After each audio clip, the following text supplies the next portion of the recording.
Gamers! It is time. It is Genshining time. Mobile Game of the Year 2021 Genshin Impact. I think it was 2021. I don't remember what year that was at the Game Awards, but that was still a funny clip. Can't believe she said Genshin Impact. Oh, I forgot about the freaking lag on new updates because it's gotta redo the shader compilation. There she is.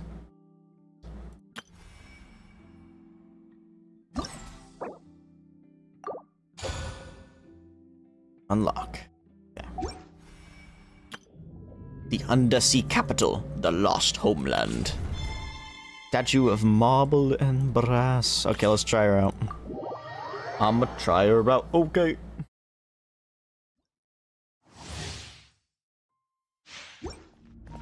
I don't really know how she works. I probably should have.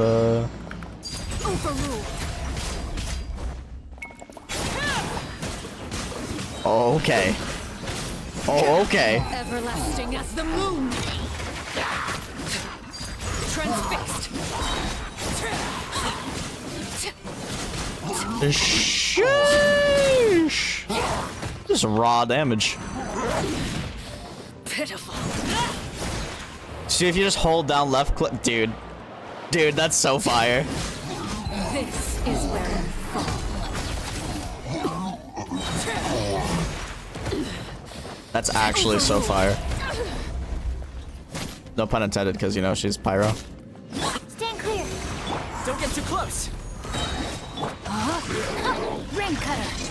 Everlasting as the moon. Dude, that didn't even crit and it did 40k. Jeez. Okay, let's do Lenny real quick so I get the extra primos. Because we like primo gems. And we'll do our pulls. Step right up. Actually don't know how to play this character either, but you know, that's besides the point. Teamwork is dreamwork. A round of applause.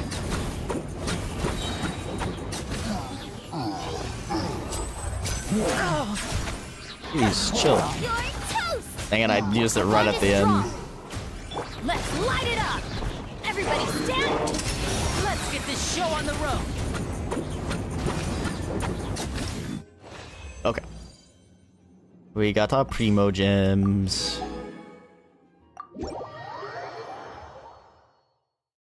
And now, she'll grab our compensation primo gems, and then we will make our pulls. Mail. Alright, here we go. Here we go. Also, I'm gonna do it, I think. I'm gonna do it. Watch it actually not even be your best in slot. That'd be crazy. Alright, gamers. Here we go.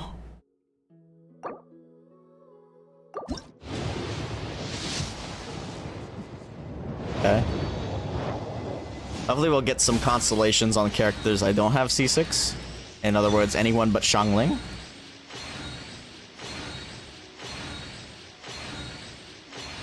Dude. That was the 4-star? That's so lame. Ah, shit. Here we go again. I have guaranteed, by the way. So. I said anyone but Xiangling. Come on now.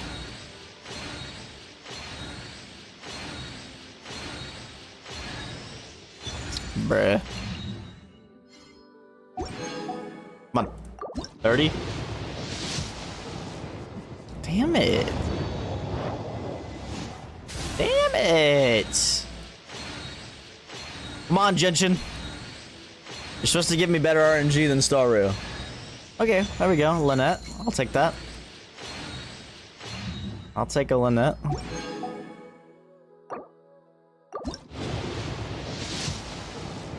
Come on, man. Come on, man. Where the 5-star at? If I'm gonna get her weapon, I'm gonna have to get lucky. Can't believe it just gave me the bell. Oh, right after I said I need to get lucky. Okay, we used up the bad luck by getting the bell, right? Gotcha game moment. Dude, stop giving me Xiangling. Okay, I'll take a Fremine. Thank you. Thank you. I will take the Fremine, even though I will never build Fremine, but at least it's a constellation I don't have. Dude, where's the 5-star?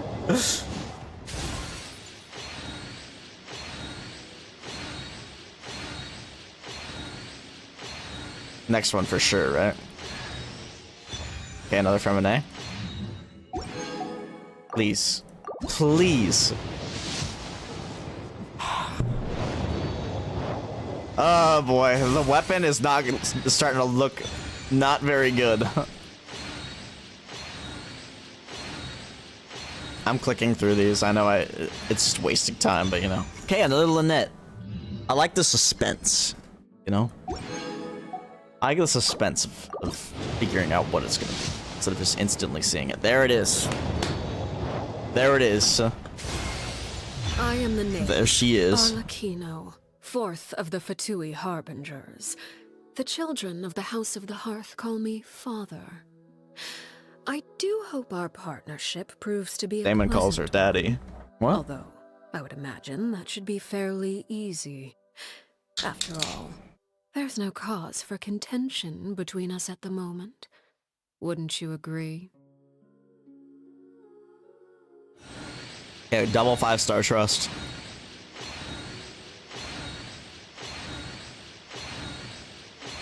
Not looking like it. Okay, but we got her. That's all that matters. Okay. I hate this banner so much. Make sure I am okay. Okay. It's all right. We're not even gonna need the fate point. Okay. We're gonna skip these. Okay, I'll take a Kave. Oh my god! I just got 4 4-stars. I got 2 of this. The Dock Hand's assistant. Okay, you know what? I am not complaining. That is a pretty solid first temple. Okay, here we go again. Okay, now I'm complaining. Used up all my RNG on the first one. Please. Please. Please. Eye of Perception. Yippee. I love Eye of Perception. Let's do some of these. Do like 20? That's... Just want to preserve my gems a little bit, maybe? God damn it. Okay, well, I've gotten almost R5 of that. Please. Please, please, please, please, please, please, please, please, please, Hoyo. Please, Hoyo, please. Please. Dory, please. I'm not even gonna look. It'll make a sound, different sound, right? Fuck. I wonder if that's good on someone I have, though. Well, there goes one. Fuck. Damage done by charge attacks increases by 16% for every party member with the same elemental type as the wielder, including the wielder themselves. Gain 1 gimmick stag. Dang it, dude. I'm really scared I'm gonna have to spend money, and I don't want to. I really don't want to. Next update, we got 2 characters I want. Go figure.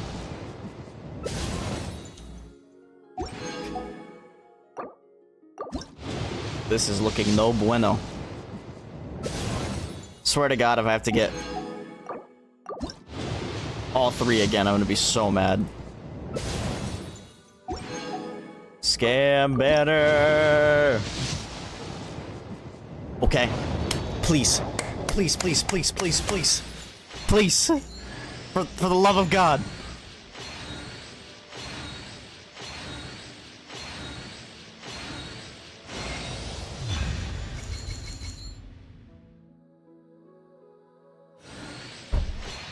I hate the weapon banner, man.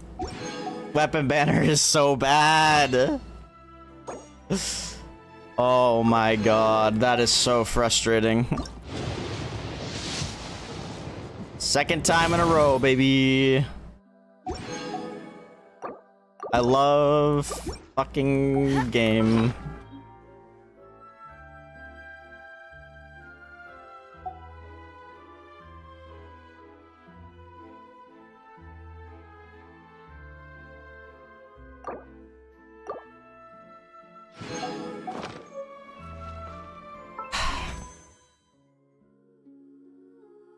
I'm so mad.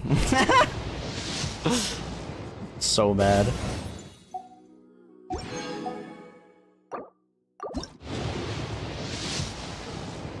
Oh, I'm so glad we got 2 of those early, though. Not gonna lie. I'm very lucky in that aspect.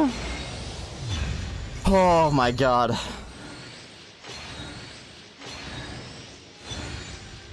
Double, double, double, double, double. Okay, we did it. We got it. Thank God. Oh, thank God. We got 2 of those weapons early, man. Otherwise, I would have been so screwed. Whew. Okay. Didn't have to spend today, baby. You'll love to see it.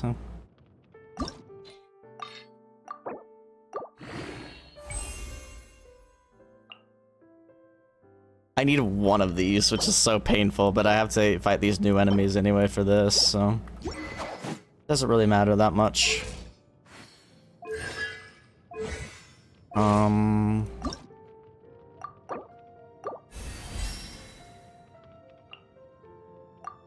I think I might need to get like 1 Sumeru, or not Sumeru Rose, Rainbow Rose. Sumeru Rose. Yeah. 2 new items that I can't have access to yet. Just a shame. Oh, perma banner pole. Let's see how it goes.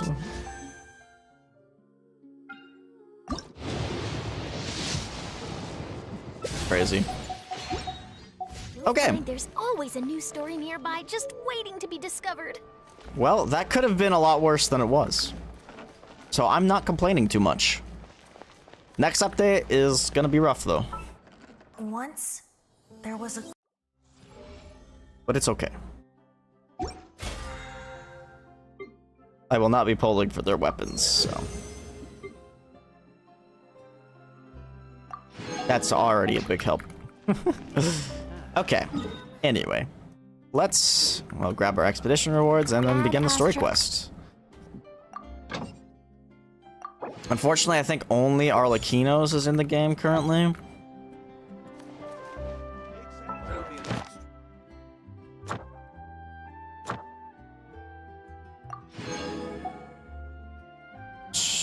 These are new, isn't it? Have these always been here?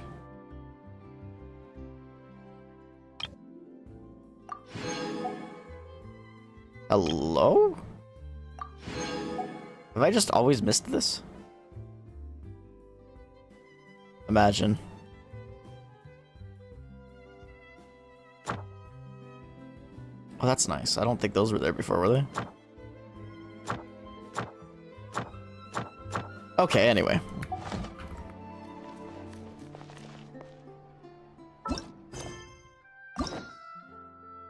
Yes. So I got her, of course, because I had guaranteed. I don't know how far I went. I think 70 to 80 pulls. And then on her weapon, I missed it twice, but I got the last 2 weapons really early. So I probably used about one guaranteed for 3 5-star weapons. So I'm not complaining too much. It just sucks that I had to go through all 3. I got Linny's bow, but I don't have Linny. And then I got Skyward Atlas, I think was the other one I got.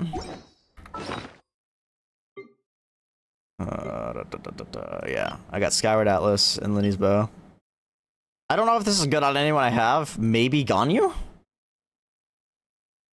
Might actually be good on Tainari as well.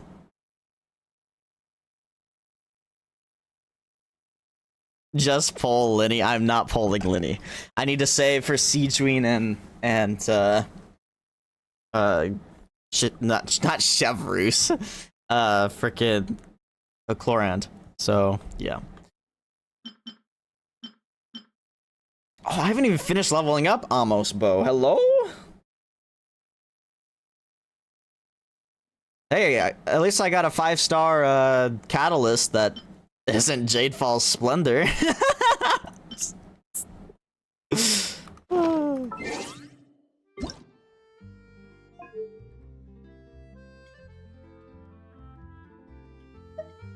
I normally have it at 9. Actually, don't know. Gotta check the graphics settings. Anything new? I don't think so.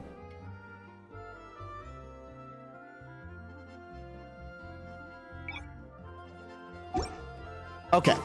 Anyway. It's quest time.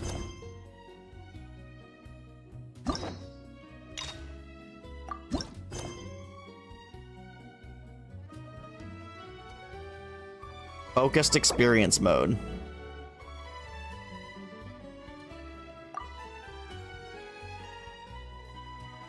That's actually really good quality of life, and then It's been a while since we visited Poisson. Maybe Good we luck, should Damon. head over and have a look around. Poisson.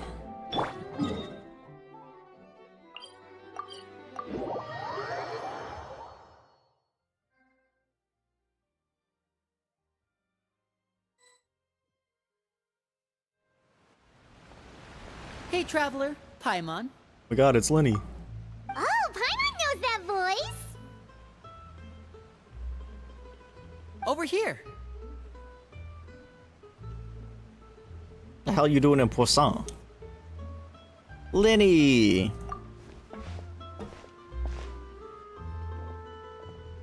To borrow one of the more popular turns of phrase at the moment, this appears to be quite the fated reunion. Running into you two out of the blue like this has really made my day. I certainly wasn't expecting it. You can say that again. What brings you to Poisson? Wait, Paimon's got it! You must be here for one of your magic shows, right? Actually, we've run into a bit of trouble on the home front, so Father arranged for us to stay in Poisson for the time being. Oh, are Lynette and Fremine here too? Yes. Yep, along with most of the other members of the House of the Hearth. You may have noticed Poisson seems a bit more crowded than usual. So you're saying nearly the entire organization has moved to Poisson? Sounds like you've run into way more than just a bit of trouble. What's really going on? Well...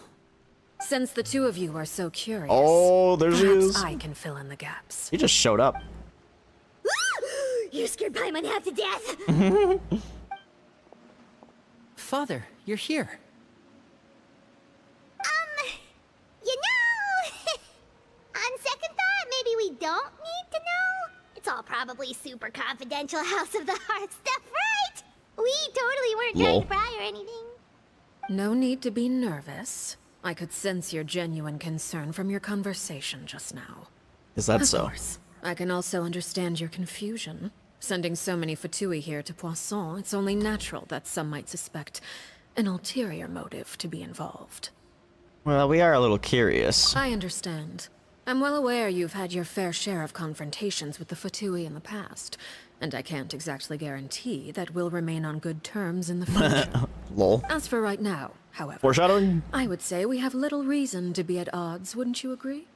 The House of the Hearth could stand to be more open with those who have worked so closely with us in the past.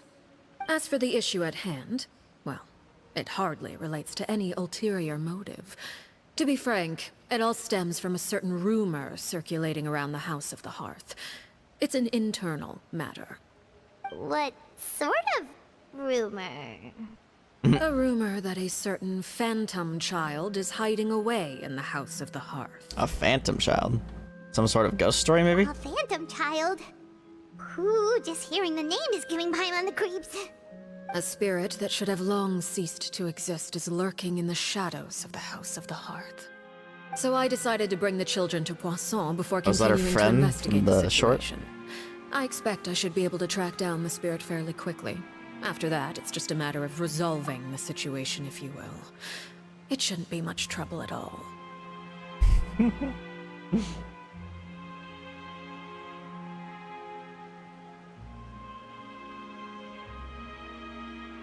If you're curious, or if you still have some concerns, it might be advisable to stick around for a few days. I'm sure the children would be exceedingly pleased to welcome some visitors. Lenny, I'll leave you to entertain our guests. I have some matters to attend to. Of course, Father.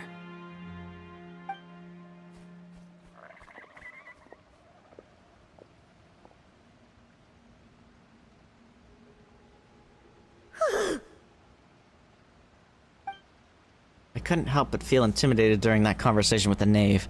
Now that she's gone, oh my god, that was way too fast! She also suggests that we stick around for a few days, but why? It has long been a dream of mine to invite you to our home and introduce you to my other siblings. You're quite well known in the organization already. A lot of people have been talking about you, especially after everything with the prophecy. If you're willing, why don't you stay a while and have a little chat with us? Alright. We don't have anything else to do right now anyway. But let's be clear, we're just gonna be there as guests, okay? Don't get any funny. Oh, wait a second. For your guests, that probably means we'll be treated to lots of yummy Oh food, my right? god, Paimon moment. Of course. During our stay in Poisson, we've been helping out the locals with some fishing. We bring in quite the bounty every day. In fact, today is the perfect chance for me to show you what I can do in the kitchen. Oh snap, Let's you a go. pro I'll cook? take you to where we're staying. Pro cook Linny?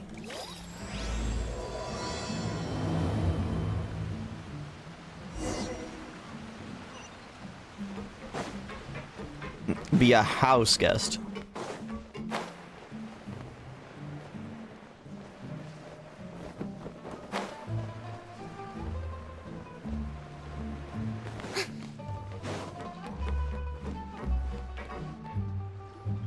We rented this house from one of the locals to use as a temporary base. Isn't that the one we put I'll come Farina back in? later and tidy up a bit.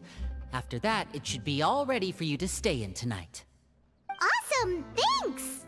So, where are we off to now? Well, when I happened to run into you two earlier, I was actually in the middle of distributing some supplies. With this many people staying in Poisson, we have to bring in outside supplies every now and then.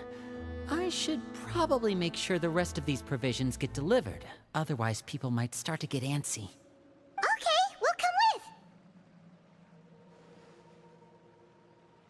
There are all sorts of rumors about your organization floating around out there. Paimon's not sure if she could even take a wild guess as to what's true and what's not. But now that we finally have the chance to see a day in the life of the house, we can take a good look at how you operate. Well, you're more than welcome to come along. Just follow me. Yes, sir.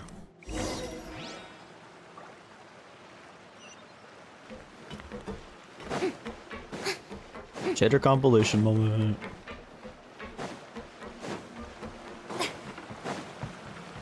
I feel like we helped Linny distribute stuff a lot.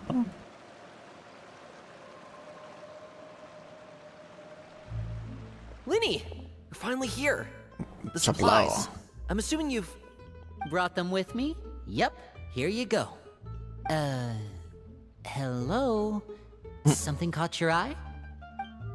It's the Traveler in Paimon! No way! Oh boy, we got fans. Come here, everyone! Hurry! The Traveler and Paimon are here!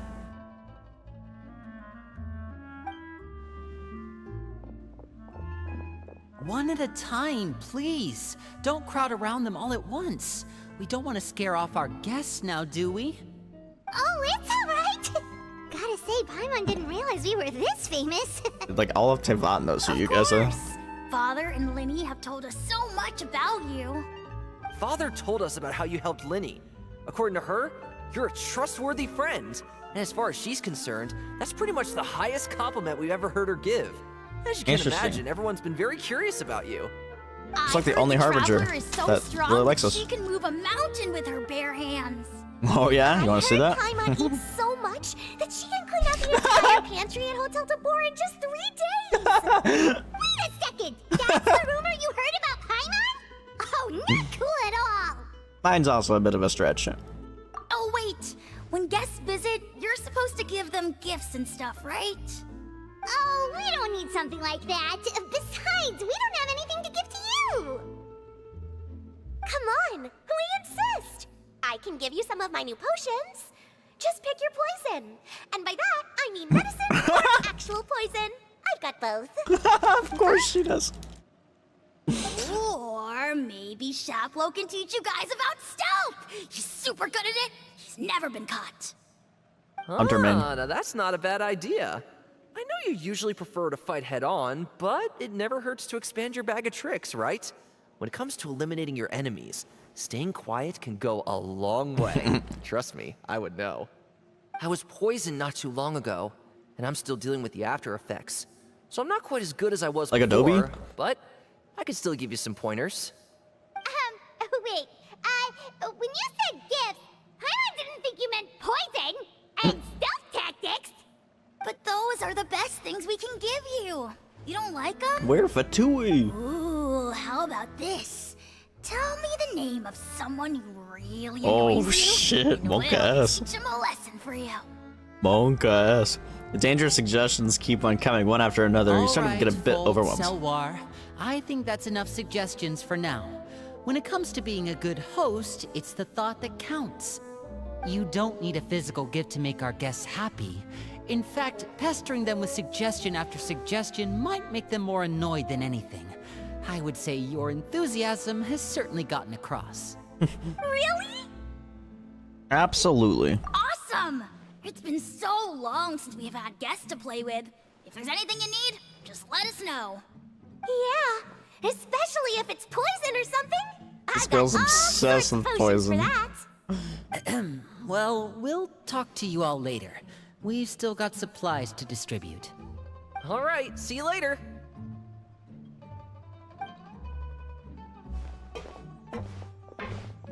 That's crazy. Bye!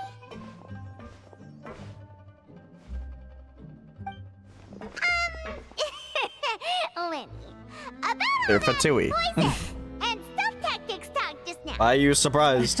Scared you, did it? That kind of talk comes with being part of the House of the Hearth. When Foltz was really young, he strangled all of his family Holy pets. Just out of shit. curiosity. What? He was labeled a dangerous problem child and was abandoned by his family. Elwar has an unnatural obsession with potions. Father has forbidden her from trying all the different concoctions she comes up with, but she still tries to test them in secret. You really have to keep an eye on that one. Chaplo is around my age. While I'm mainly responsible for collecting intelligence, he handles surveillance. He's very passionate about his work and has no reservations about taking on some very difficult missions. I know you two probably aren't used to that kind of talk, but I can promise you they only had the best of intentions. Things like stealth tactics and developing different poisons, they really mean a lot to them. They were just trying to share the best of what they could offer, that's all. Fair enough. Still kind of monk ass though.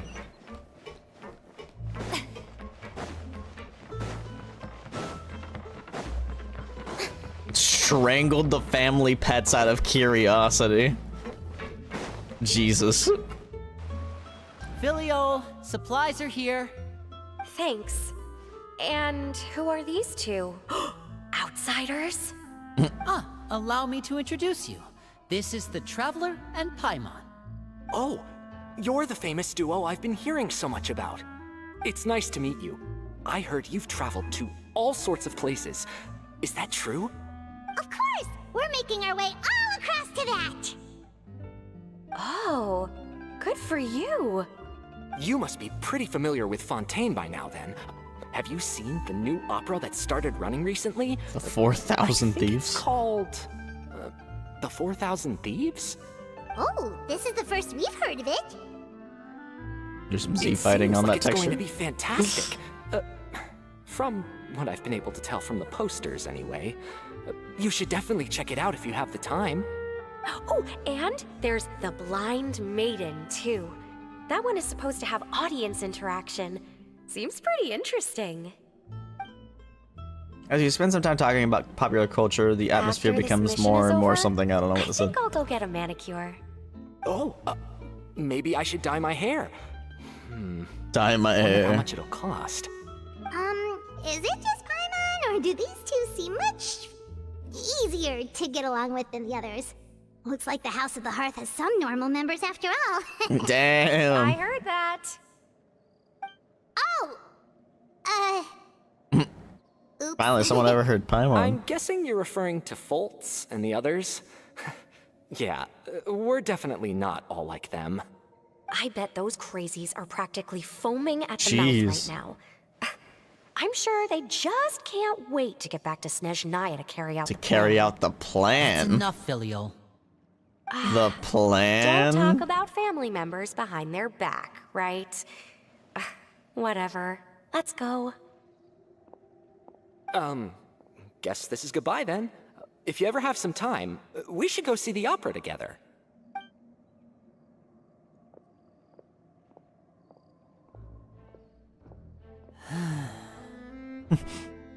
Alright, we're cut out for you, bro. That's it for the supplies. We should probably head back as well. I want to know what the plan is. Well, they didn't seem too happy with each other. Seems like there could be something more going on here. We should observe for now. You're right. We're only here as guests after all. Oh, Linny's getting super far ahead. Come on, let's catch up.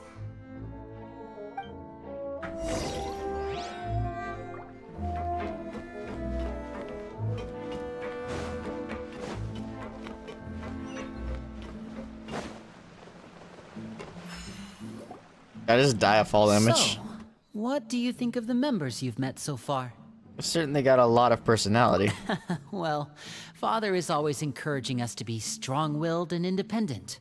So if there's one thing we've got, it's people who aren't afraid to speak their mind. Well, I should probably get cooking. Wanna join? But what was he cooking? Then let's head out and... Huh? Fremine? What are you doing here? Well, Why you acting sus, bro? Nice to see you again. you too. I heard you're here as guests of House of the Hearth. Welcome. We were just going to make some food. Why don't you come along? I could use some help in the kitchen, and I seem to remember you mentioning you wanted to make seafood soup for the traveler in Paimon. Seafood soup? Oh, Paimon's drooling already. Were you looking for something just now, Fremine? Maybe I can help. It's nothing. I just wanted to see if there were any extra supplies. Yeah, we've got some left over. What do you need? Some food and water. And some clean cloth, if possible. You find someone? No problem. Give me a second here. Food, water... Wait a minute. What do you need all of those Oh. for? You're not on any missions as far as I'm aware, and you were just going to come eat with us. So what's this all about? I thought I'd grab an extra portion. Bro, why you lying? Because I get hungry at night. Could be because I'm growing, you know? And... Dude, you're a terrible liar. Fremine, you remember what I told you? You're not like me. Your lying skills still need some work. Tell me what's going on.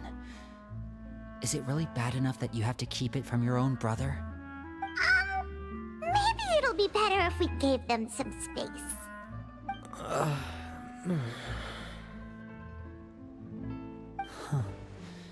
This is the first time I've seen that kind of look on your face. Whatever happened, does it have something to do with Father? yes. Just follow me. Yeah.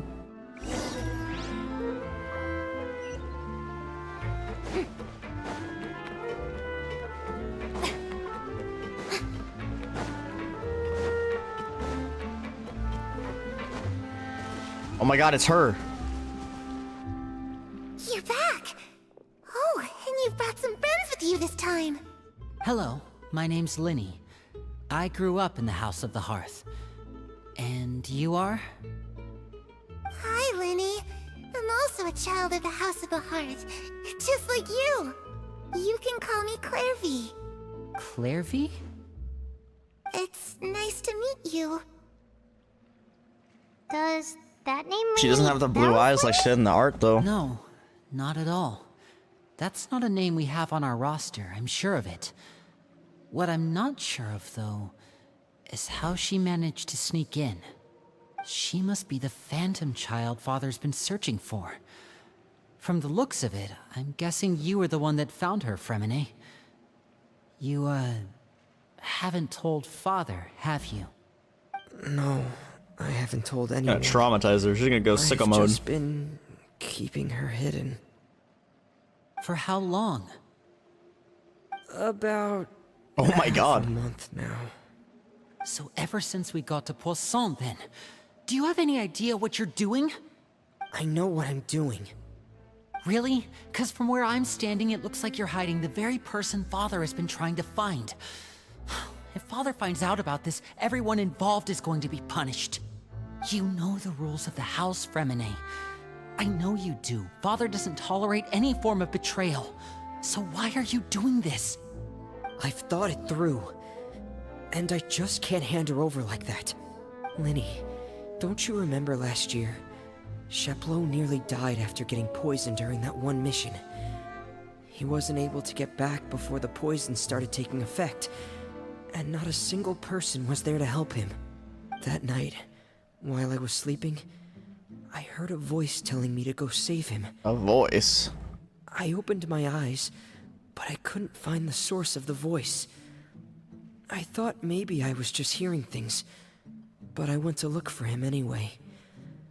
Luckily, I got there with enough time to save his life.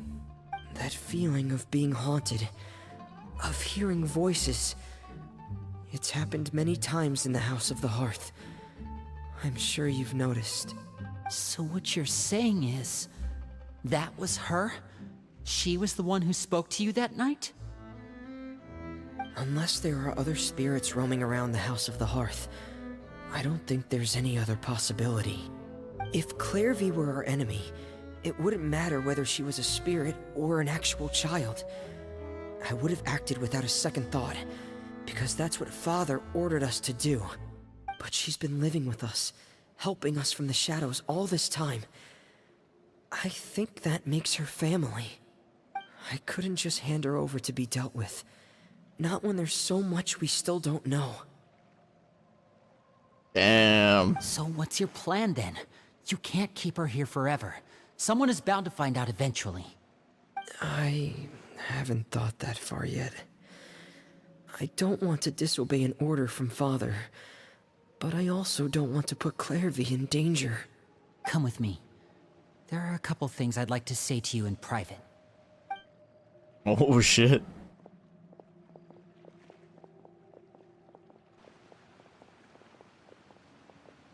Are we gonna be able to hear it, or are we just gonna sit here with Clairvy? Those two sure care a lot about each other. Well, they got a funny way of showing it. From where Paimon was floating, it sure seemed like they were about to bite each other's heads off. No way! They have a really deep bond. I could tell right away, because I also have a friend like that. I just don't know how long that kind of bond can last. What do you mean? The darkness in the house runs deeper than you can imagine. No one can get out alive. Monka ass. Sorry, Liddy. I really didn't mean to drag anyone else into this. Oh really? You didn't mean to? 'Cause I for one wish you did. Huh? What do you mean?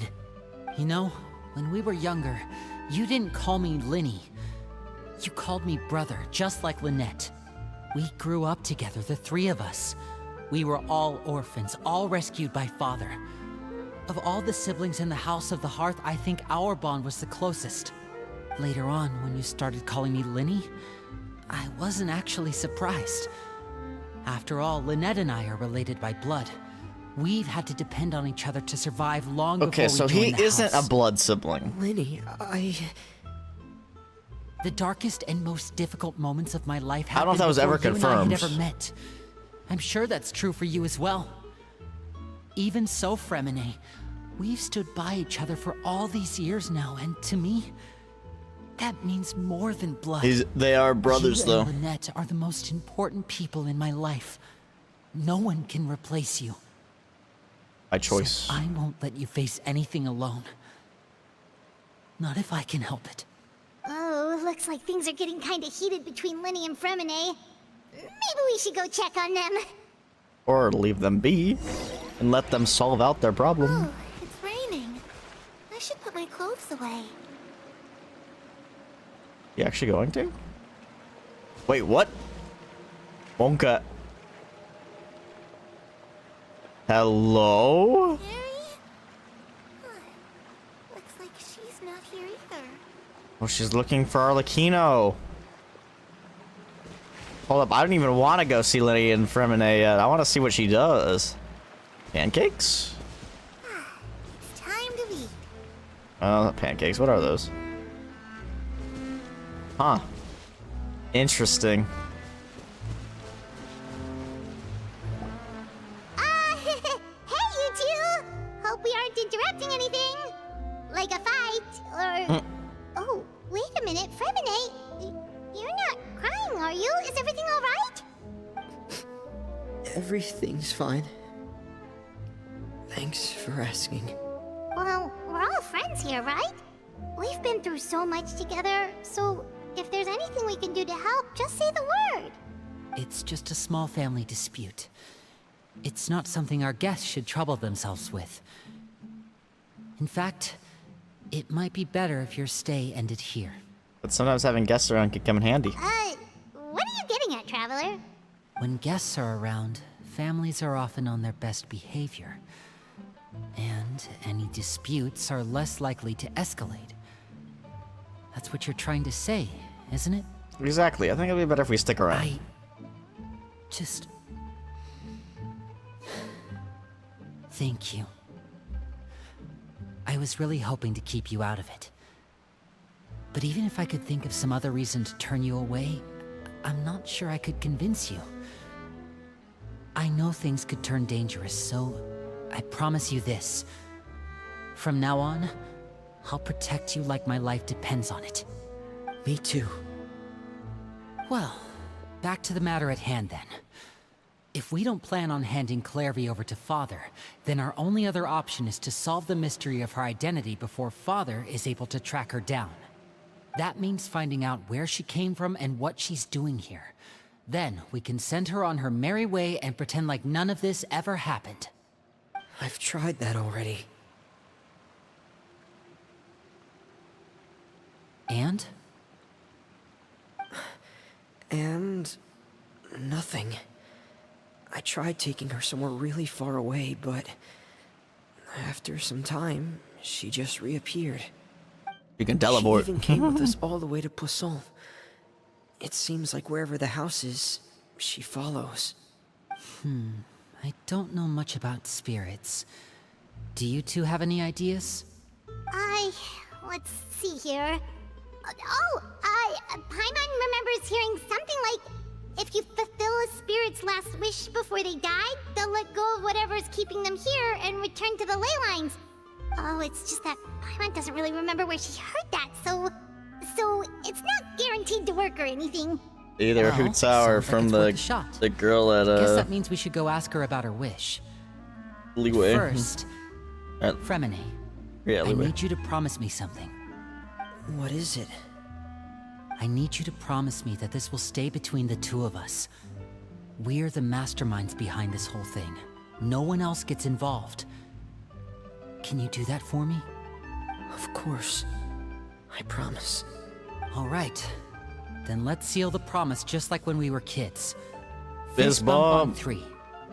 Ready? 1, 2, 3. I swear.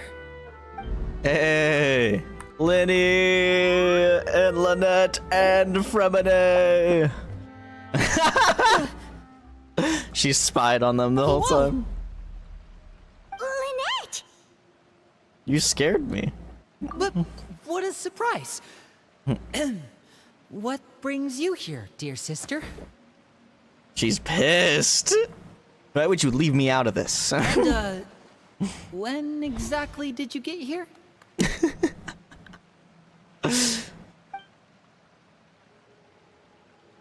Oh my god, she's a mad. You're an idiot, brother. And you too, Fremine.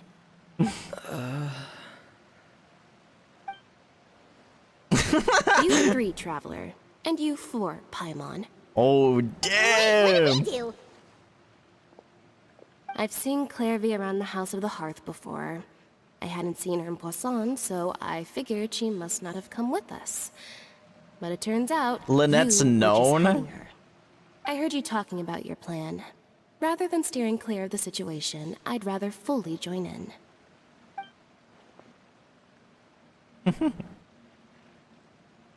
If you don't agree, I'll have no choice but to report everything back to Father. Oh my Simple as god! She's such a savage! Not giving us much wiggle room here, Lynette. Well, I guess we're all in this together then. After we talk to Clairvy, we'll figure out our next move. There's no time to lose. Let's go. Lynette's such a savage. Ask about Clairvy's origins. I'm full. Thank you for bringing me this food, you guys. She said she's full, but the food doesn't look like it's even been touched. Well, she is a spirit. That's right. Based on what I've been able to observe, it doesn't seem like Clairvy can interact with the physical world at all. Still, when she's presented with food, she'll always linger around it for a good little while. Maybe, in her mind, she really is eating those things. Does she know that she has already passed away? I've tried to ask her, but she didn't answer. My guess is that she's just as confused as we are. Or maybe she couldn't understand the question at all. Clairvy, if you've got some time, I'd like to ask you a few questions. Sure. Oh, another new friend. Hi, I'm Clairvy. Hello. Clairvy, how did you join the House of the Hearth? Huh? Isn't it the same for everybody? The knave brings you here and then you can't leave. It's just that your name, it's not on the roster. And I've never seen you before. The roster? Oh, I get it now. I think there might be some things you don't know about this place. The people in charge, they're not as nice as they look. They say they keep a roster, but it's not complete. There are a lot of people who aren't on it, and never will be. What does In that this even house, mean? Some people are family, and other people are just test subjects. Those kinds of people aren't ever going to get a place on the roster. Unless it's the roster of people who've been executed. Oh my god. Does that mean the knave... She... Is there anyone that can vouch for you? Perry. She's my best friend. She's the only one I trust in this place. Have either of you heard of that name before? It's Arlecchino. Me neither. Clairvy, Perry. Neither of those names are on the roster. But it seems like she's telling the truth. Either that, or this kid's already got a bag of tricks bigger than mine. Maybe we should try a different approach. Clairvy, do you have a wish? A wish? It can be anything you want. Just imagine. It's your birthday, you're blowing out the candles, and your wish is... See Perry happy. Watch. Just watch.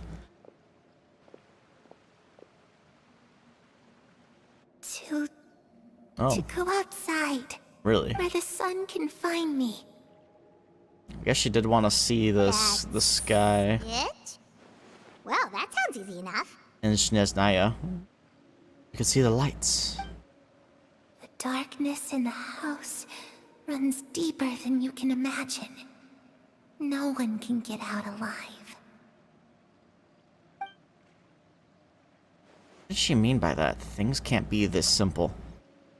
Okay, time to divide and conquer. Listen up. I've got a plan. I'll try and find a way to use basic illusory magic to take Clairvy outside and bring her somewhere with sunlight. Lynette, try and find the list of executions that Clairvy was talking about, and see if her name is on it. Fremine, you stay in Poisson. We can't be the only ones who've had run-ins with Clairvy. I need you to collect intel on everything she's said and done. Isn't that just gonna make you Understood. sus? I'll try my best. What about us? What should we do? I really appreciate your willingness to help, but this is a family matter. I don't want to drag you in too deep. It's too risky. Let me think. Since Father considers you to be guests, maybe you could stick by her side for a little while. You don't need to do anything except keep up some nice, casual conversation. Okay. Keep her distracted. Paimon gets it. You want us to distract her. How should we contact you? I'll give you a magic bird. If Yo. Father suspects something, all you need to do is release it when she's not looking, and it'll alert me that something's wrong. It's kind of a cool looking Of bird. course, that's only as a last resort.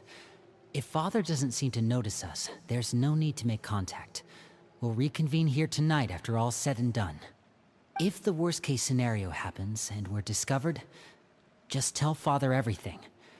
We're not going to let our guests get punished for our own actions. That's where we draw the line. Be careful. You too. Okay, this is where we part. Father should be at the beach nearby.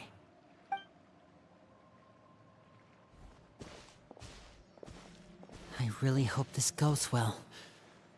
No, it has to go well. That's the only way this can get resolved.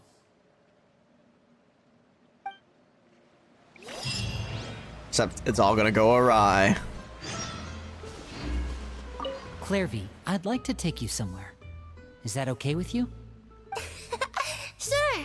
Where are we going?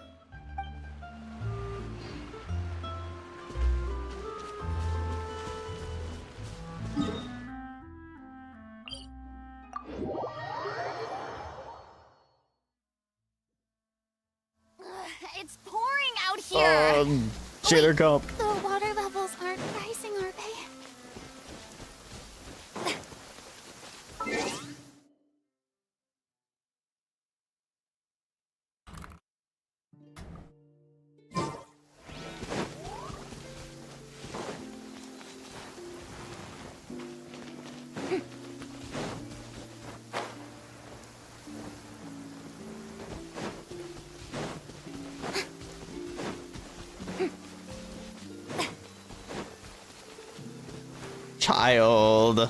Child. Dude, I'm really liking this quest so far. It's got a lot of, like, it feels like it has a lot of stakes. It's got a lot of mystery. And on top of that, we've got a bunch of characters in it already. We got the 3 Hostile Hearth kids. Well, they're not really kids anymore, but you know what I mean. And we got Child and Arlecchino. It's the knave and Child. Yo! Hey, aren't you supposed to be in Snezhnaya recuperating? What are you still doing in Fontaine? Oh, it's you two. I didn't expect to run into you here. Oh, he doesn't sound good though. I was unconscious for quite a while after the fight in the Primordial Sea. After I woke up, I realized I was being taken back to Snezhnaya, and well, I couldn't have that now, could I? Not when I've still got unfinished business here in Fontaine. So, I mustered up all my strength and made the journey back on my own. What sort of unfinished business are we talking here? It has to do with Skirk, my master. I really wanted to meet up with her, but by the time I got back, she had already left. I still have so many questions for her. Without any other leads, all I could do was ask the knave to help me track her down. She must have left behind some traces from her time in Fontaine. Oh, okay. So, have you found any clues? Not a single one. Unfortunately, no. While the House of the Hearth is adept at collecting all manner of intelligence, certain existences can still manage to escape. The way she worded unless that, though. Master feels there's a need to meet with me, she's not going to be found. But that problem has an easy fix. I just need to become stronger, and then... Paimon thinks you should focus on getting better first. So true. The worst of it is over. It's all thanks to that one kid from the House of the Hearth. Elwar, I think her name was. She gave me a bunch of random potions to drink. They didn't go down easy, let me tell you. Pain and chills all over. But they really did help speed up my recovery. And that's good, because it looks like I really do have to head back this time. The old man's been putting the pressure on me. The old He man. sent someone to tell me I'm needed for some sort of project. Project Stuja? What's Yeah, that? that's the one. I heard Regrador's involved too. I'm not looking forward to having to listen to all his monologuing, that's for sure. Hey, maybe you could think of a way for me to stay in Fontaine for a little longer. Helping Linny and the others brush up on their fighting skills would be far more interesting. If you and I could spar, that would be even better. I've been waiting for a chance to see you go all out. And what a sweet little daydream that is. Yeah. But I also have a role to play in all this. I'll be leaving Fontaine shortly as well. Besides, considering how little they see fit to step outside the homeland, being called on to return to Snezhnaya by such illustrious dignitaries, what a great honor. Wouldn't you agree? One I could do without, I'd say. Is it just Paimon? Or does it kind of seem like they're... Just casually trash-talking their colleagues behind their backs. So, dear guests of the House of the Hearth, to what do I owe the visit? Well, we just... Wanted to learn more about you. Right! We're super close to Linny and the others, but we still don't know much about you! Is that so? Introductions have already been made, have they not? Oh, well, you see? There's only so much you can learn about someone from a short introduction. At least tell us something a little extra, like... Ooh, that's why do very you call personal. yourself Father? Huh, good question. I'd also like to know. The fact that you have to ask tells me our intelligence work has been quite successful. Telling you the answer to that question would only serve to undermine that success. And we can't have that, now can we? Spoken like a true diplomat. That was some expert sidestepping right there. Well, if there's nothing else, I don't know think why I'll that take was my funny. leave. I still have a small matter to resolve at home. Wait, That was... I don't know why that made me laugh so hard, but it did. If the Knave leaves right now, she's sure to run into Linny and Clairvy. Should I release the bird Linny gave us? No, we should try to get her talking about something else first. About the House of the Hearth, what does the organization mean to you? I'd also like to hear the answer to I this. love Child. I've met some of the members of your organization, and they all seemed like really good kids. They actually reminded me of Tonya and Tusser. Which, by the way, if you ever betray them, I'm just letting you know, I won't let you off easy. And why would I betray Damn. them? Well, you've already betrayed the House of the Hearth once, haven't you? At least, that's what I Oh, heard. he is prying. What a savage. Okay, I admit. That's just what the old man told me. The rooster, I mean. The Knave betrayed the House of the Hearth, so does that mean what Clairvy said was true? Does the Knave really treat her children like test subjects? Oh, wait. The previous one Did did. you really do something bad to those kids? Never mind what I've done. I'm more curious as to what the mighty rooster had to say. Care to enlighten The me? mighty rooster. Well, nothing much. Just some stuff about you taking out many other members of the House of the Hearth, and even going so far to attack your own family. I see. Huh. Based on your reaction, I'm guessing it's all a bunch of lies. Hardly. I don't appreciate his particular turns of phrase, but I suppose he didn't say anything untrue. I'm so glad I watched that animation. It would be more accurate to say that there is a certain level of prejudice involved, but I don't intend to clear that up just yet. Prejudice has a funny way of concealing the real truth behind certain things, an attribute that I find to be quite advantageous. Call yourself a Fontanian, for example, and people will assume all sorts of things, when the real truth is that this is simply the land where I was raised. Huh?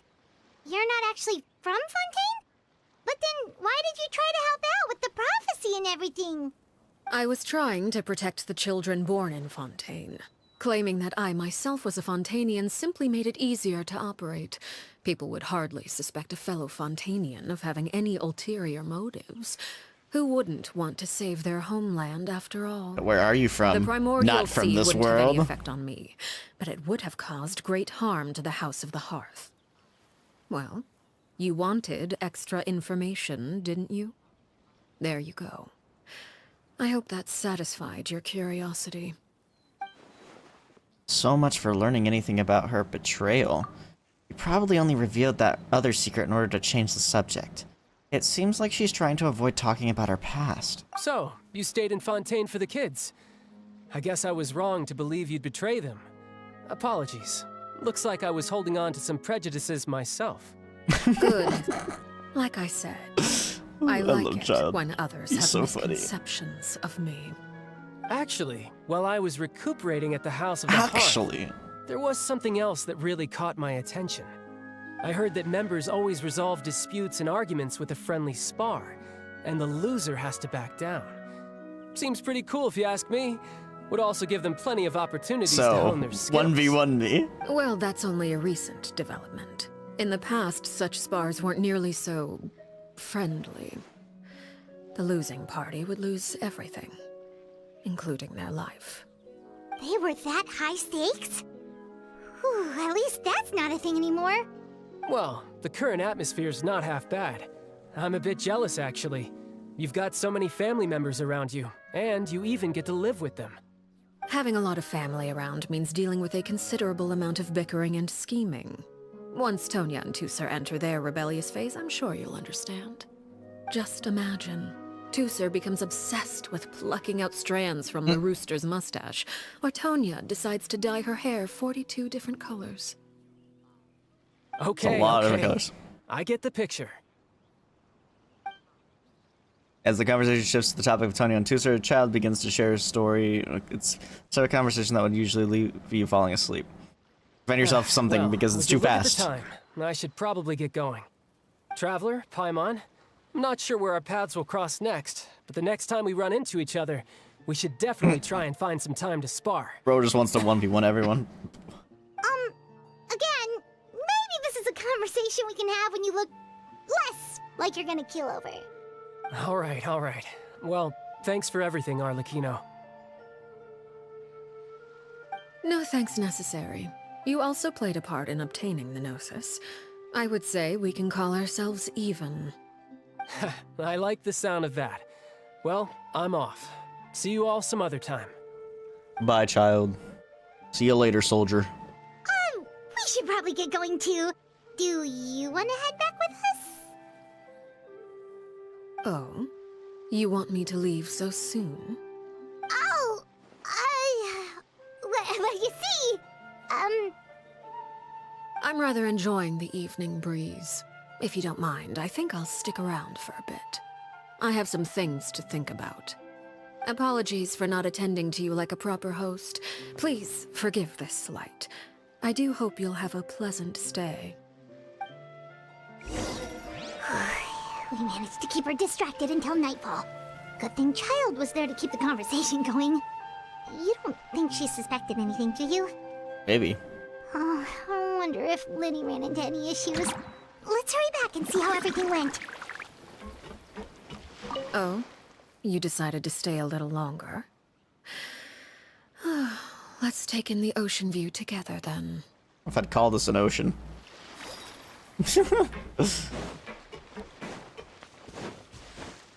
But maybe. Feels more like a lake, though.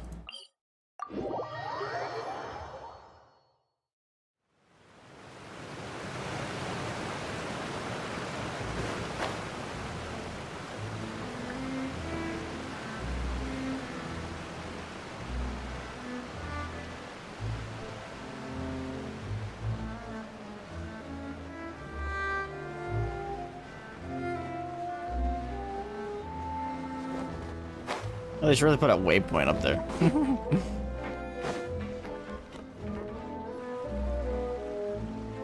Winnie, how did everything go?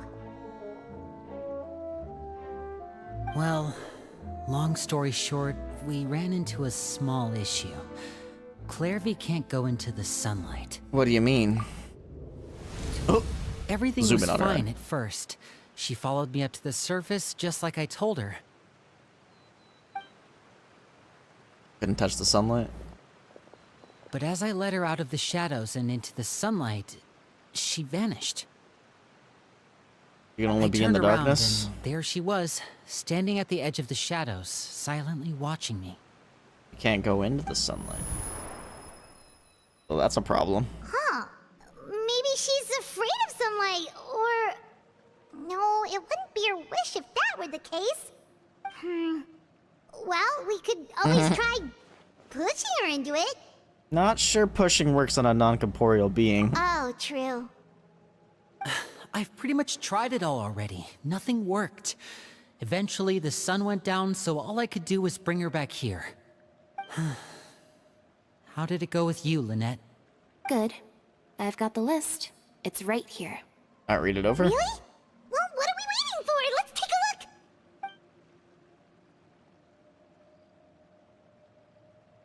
I love it when they do transitions like that's that. a lot of pages. Oh, it's gonna take forever to get through it all. That is a We can big each stack. take a section. Here. Hopefully the Dave doesn't come down. La Pouillade, Landois, Chambel, Aurel... Surprised Paimon can pronounce all this. Oh wow, we actually get pictures? Oh, yikes. That Aurel guy has a huge scar on his face. He's kinda giving Paimon the creeps. Ah, I've met him before. The scar is from an injury he received during a mission. I still remember him joking with me about it. He said any future lover would take one look at him and then lose all interest. Damn. Did he say anything else? Well, I asked if there was someone he was interested in. He said no, and that's where our conversation ended. And then he It was only died. later that I learned he really did have someone he liked.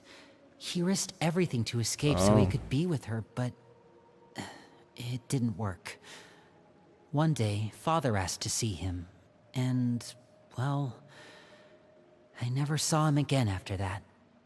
So that means the knave, It may seem cruel, but it's just one of the rules of the house. Betrayal is not to be taken lightly. We know too many secrets to come and go as we please. So, if you do try to leave, you pay with your life. Pretty fucked. The song atmosphere descends over the group as you look through the list of names. Her name's not here, huh? Well, that's not too surprising.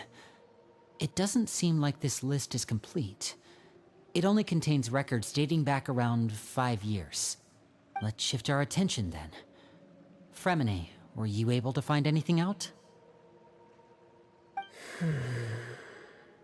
Remini?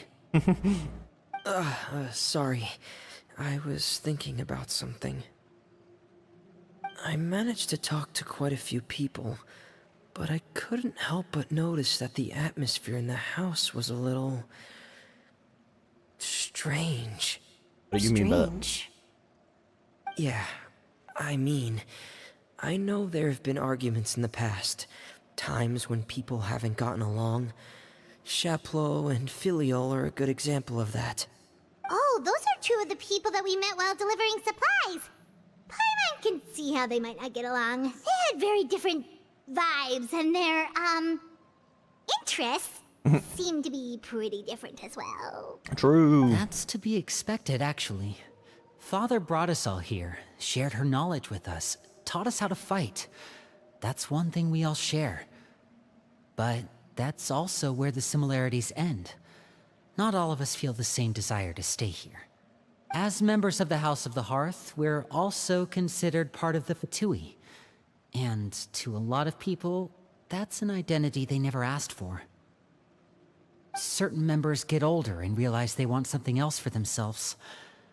But considering the rules of the House, most people would never say that out loud. People like Chaplot and Foltz are loyal to Father and her vision. They're proud to be part of the Fatui. Filial and Nantoy, on the other hand, well, they aren't quite as enthusiastic. These kinds of conflicts have Yeah, you're kind of like always been traps. there. It's not like Father is in the dark about any of this.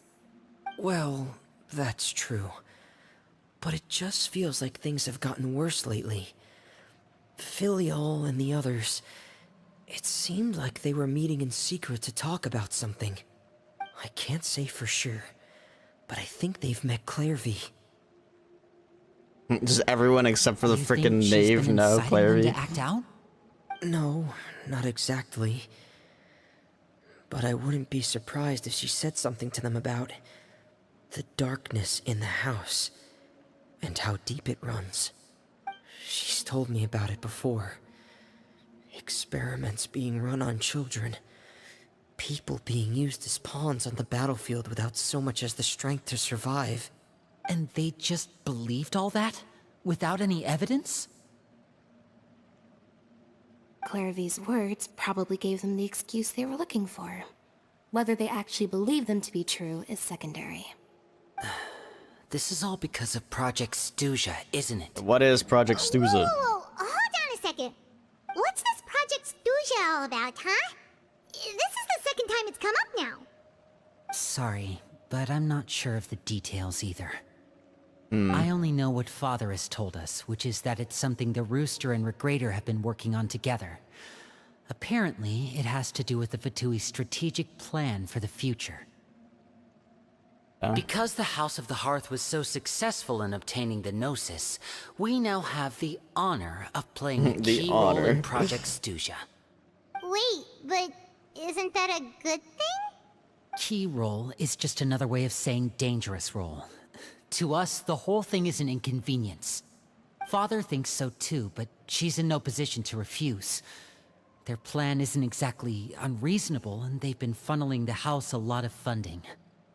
It's just that we'll lose a lot of members in the process. Participating in the plan, it's an honor in name only. What they're really trying to do is subdue us. The existence of an intelligence organization outside their control makes them feel uneasy. Looks like the Fatui are plotting something big. But given how little Linny and the others seem to know about it, I probably won't be able to learn much. This is definitely setting up a future plot. I should keep a sharp eye out during any future dealings with the Fatui to see what I can learn. Okay, super complicated top secret Fatui business aside, what does all of this have to do with the conflicts you were talking about earlier? Paimon doesn't get the connection. External pressure has a way of exacerbating internal strife. You can't overlook the power of fear either. People are afraid of dying, and that fear is often the impetus for a lot of stupid decisions. I thought resolving the Clairvy situation would make everything go back to normal, but it looks like things are more complicated than I thought. If we leave Filial and the others to their own devices, sooner or later, Father will be forced to take action. We can only focus on one situation at a time, brother. You're right. Even if we confront Filial and the others, it won't do any good. It might even make matters worse. We should focus on Clairvy for now. Well, it's getting late. We should head back and get some rest. We'll try again first thing tomorrow. Lynette, you Wait, stick with me Wanda. this time. Fremine, keep a close eye on Filial and the others. Make sure they don't do anything they'll regret. Good work today, everyone. Have a good night, and I'll see you tomorrow.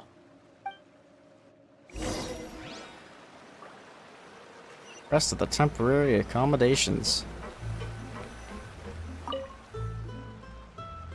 Your mind races all sorts of thoughts. You try to rest. But I don't know what to say. I'm always looking forward to an early night, but she can't sleep at all. Hey, you don't think the knave will be too angry with Linny and everyone if she finds out about all this, do you? She's even scary when she smiles. If she were to actually get angry... Ooh, you have to protect Paimon if that happens, okay, Traveler? You can just hide behind me. Trust is ever, Traveler. Up here comes Clarvy. Look! Oh, or she's going the other way. Clarvy? Quick! Let's catch up with her before anyone sees!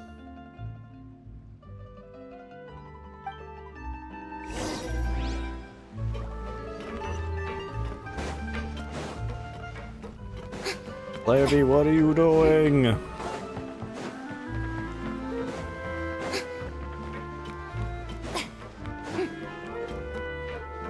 A part of me really doesn't want to use this team. I feel like I'm gonna cook Arlecchino. Oh, whatever, it's fine. Or we could do...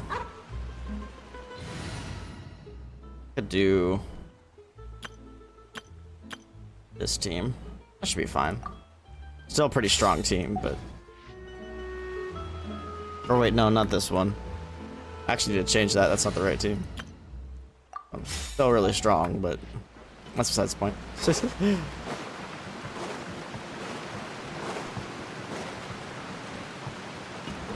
Oh, where is she going? Oh, if someone sees her, we're toast!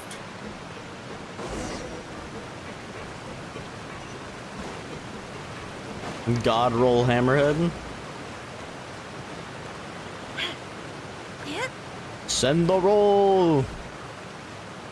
And it's shiny. Oh, snap, crackle, pop. Look! She stopped!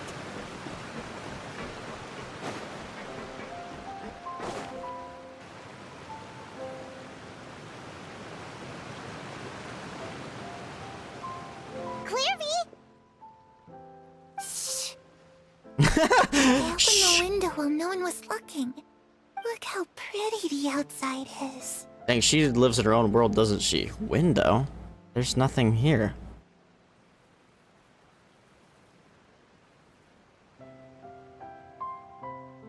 Ooh, that actually sounds fun. I think it can roll with Rampage and Killing Tally. That's what I'm looking for. Although that might be a little unnecessary, to be honest. If only I could have more than this. You probably think I'm being silly, huh? All this hopeless resisting? It's better to dream of what I could have than try to make it a reality, right?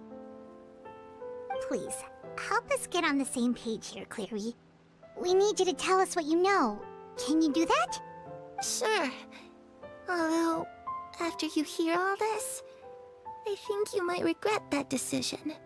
What do you mean? Everyone in this family is nothing more than a tool. Something to be used and exploited. We're all expendable. Including me. As long as you're useful, you get to stick around. Lose your value, and you're handed over to the doctor, experimented on, and given a fate worse than death. I've seen it happen again and again, and I've had enough. You're saying the knave did all that? Is this the current knave or the old knave? It's just, that doesn't seem like something she would do. She's scary and all, but it seems like even she has lines she wouldn't cross. I knew you wouldn't believe me. Everyone thinks she's a good person. They all think of her like a real mother. Well, she's talking about her real mother, isn't she? Yeah, mother, there you go. But she doesn't deserve that title. From the short. She's disgraced it and tarnished it. And if I had things my way, I'd never see her again. If only Perry were here. She is. Understand. It's Arlecchino.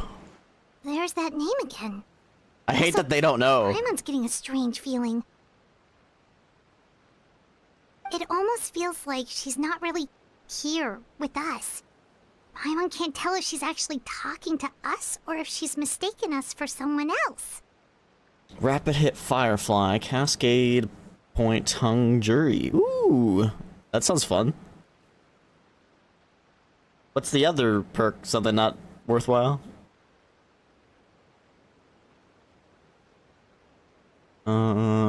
She's a spirit. It could be anything. Well, in any case, it seems like she really needs someone to talk to. We should keep her company for a little longer. She looks so young. But it seems like she's been through a lot. Yeah, but I think she grew up. It's getting windy. I should close the window. That's also what I'm curious about. I wonder why she's a child.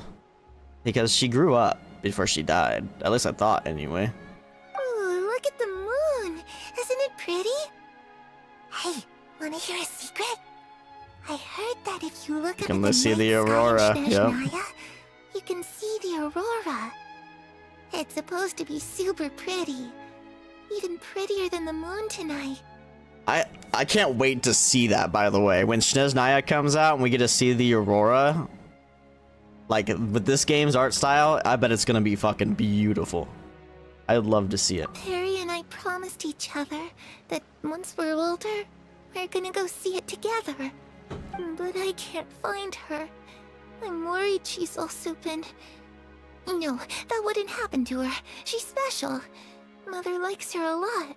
Little do you know, she killed Mother. I should really go talk to Mother, but we just fought. She doesn't want to see me. She is in her own world. I'm too scared to face her. What should I do? She is in her own world, for sure.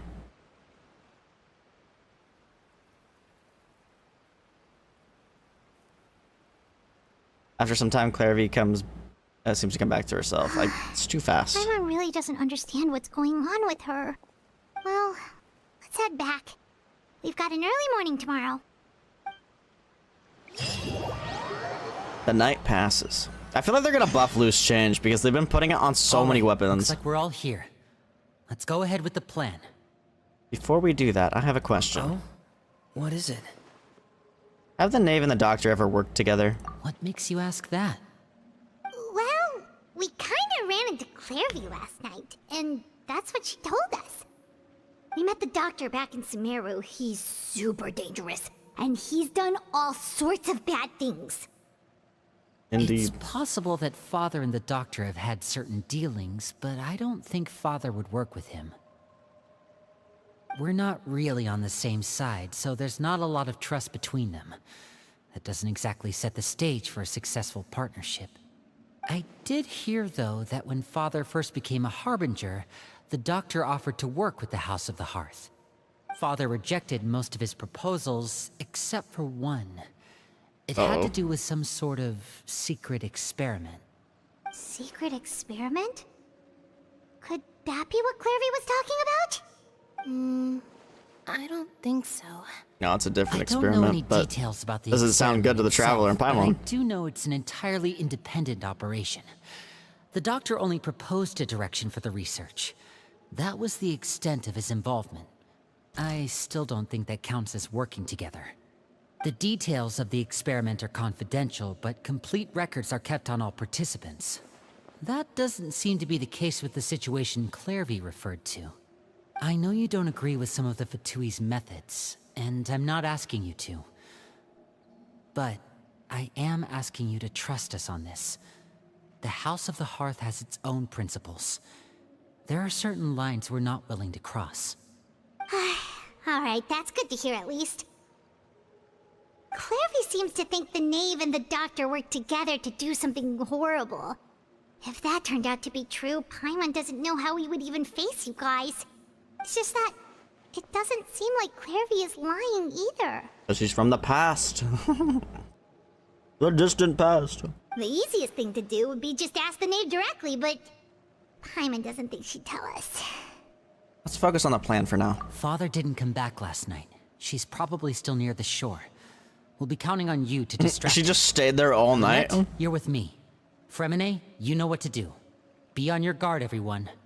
There's no way she just stood there all night. Let's get to it.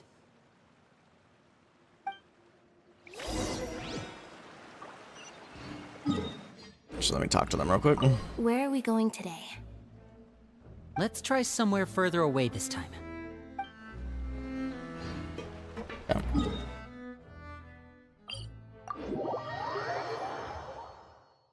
I would laugh so hard if Child was there again, but he's not. He won't be.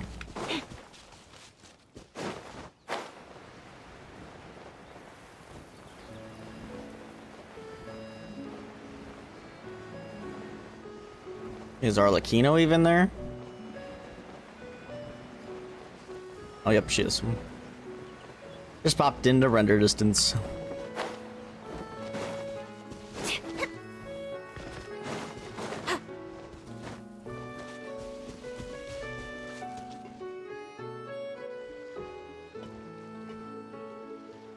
Ah, it's you two again. I must say, you look a bit pale. Did you have trouble sleeping last night? How'd you know? A little.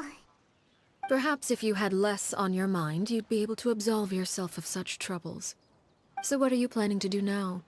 Catch up on some sleep? Or should I give you some time to rack your brain for a topic to discuss before I ask any questions? Ooh, she's sus of us. Profess to being curious. Without Child here, how do you plan on distracting me? She's onto them. Us? Distract you? A good one. But no. Paimon, you're a terrible liar. We were just here for a chat. You're gonna piss her Looks off. like you could have used Wonka some indeed extra will. time to think. No matter. If you don't have any other plans, why don't you accompany me somewhere? Don't worry. I'll be sure to steer clear of any scheming children. Oh, she's Ocean pissed. breeze is sure nice today. So you know everything then. Children always think they can hide things from the grown-ups. But nothing gets past me. Least of all a little scheming. I think I'll let them have at it for a little longer. I can be very patient. Well, I'll leave you to think things over. If you're so inclined, meet me outside the Palais Mermonia. Good things come to children who do as they're told. So I do hope you decide to tag along. If only for your friends' sakes. She's pissed. Do. She's pissed. She clearly knows about everything we've been doing, and Paimon doesn't think it'd be a stretch to say she was threatening us just now. We should release the pigeon that Lenny gave us. We just store it in our pocket. Oh, good idea. Hopefully he sees it in time. Well, we should probably head to the Palais Mermonia. Paimon doesn't want to find out what happens if we don't show up. Based on what the knave was saying just now, it sure I'm didn't really seem looking like forward to it'd this be boss anything fight. Even for the music alone, but I feel like the fight's gonna be sick too. We really don't have any other options. Guess all we can do is take it one step at a time. Okay, then we probably shouldn't keep her waiting. It seems like Linny and the others are on thin ice, so let's do our best to not get them in any more trouble. This isn't the spot though. I think we know where it is. I don't remember exactly where it is on the map, but...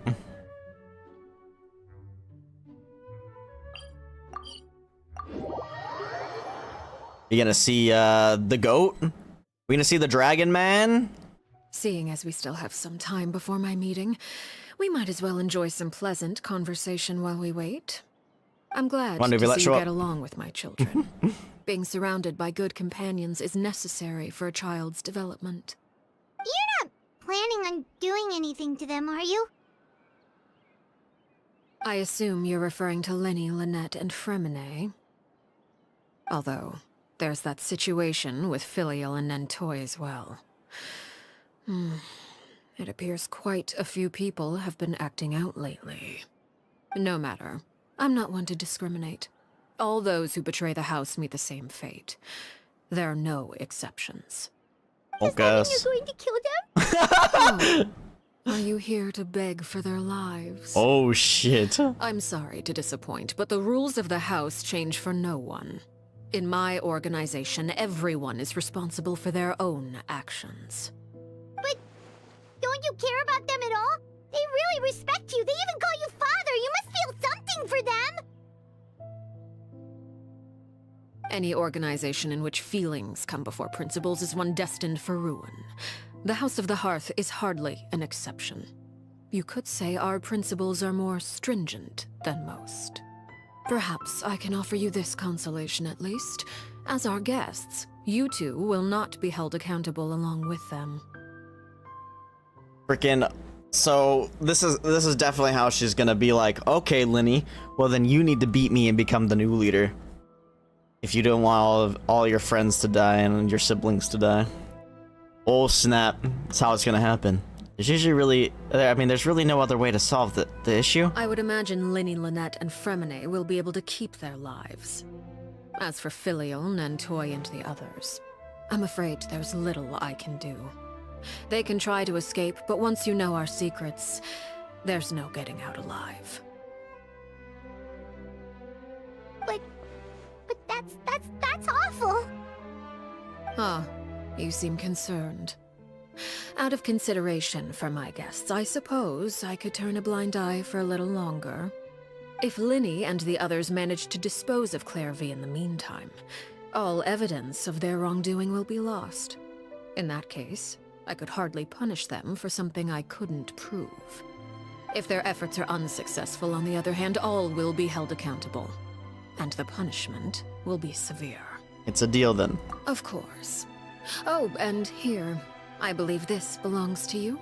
Do try and keep Oh, better she track of caught it the next bird time. even. What It the takes a heck? considerable amount of time to train a bird like this. It would be such a pity if you were to lose it. Permanently. Wait, where did you get that? Damn. Well, She's like 3 I'm steps afraid ahead. That's all the time we have to chat.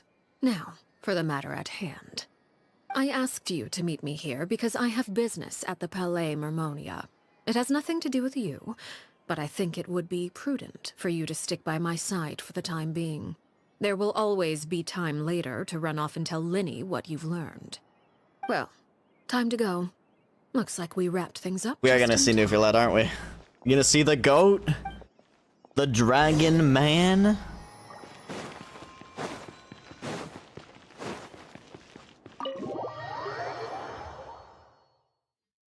Will we get Farina too, though? That's the real question. We gonna get both the goats? Probably not. She doesn't really involve herself anymore. She's just a civilian now. We get to see the goat! Let's go!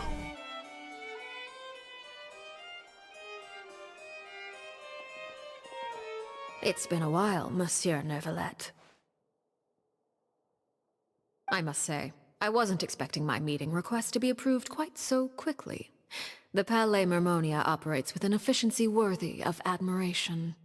It is only right that an esteemed diplomat such as yourself should be afforded the proper level of respect. Although, if I may speak plainly, I must confess that I did not anticipate we would have the occasion to meet again after presenting you with the Gnosis. I see you brought the Traveler and Paimon with you as well. If I may inquire as to the purpose of your visit. I'll be departing Fontaine shortly. There is, however, an outstanding matter that I would like to see resolved before I go. It requires a rather lengthy explanation, I'm afraid. So I took the liberty of explaining everything in this proposal. Please review it at your leisure, Monsieur Neuvillette.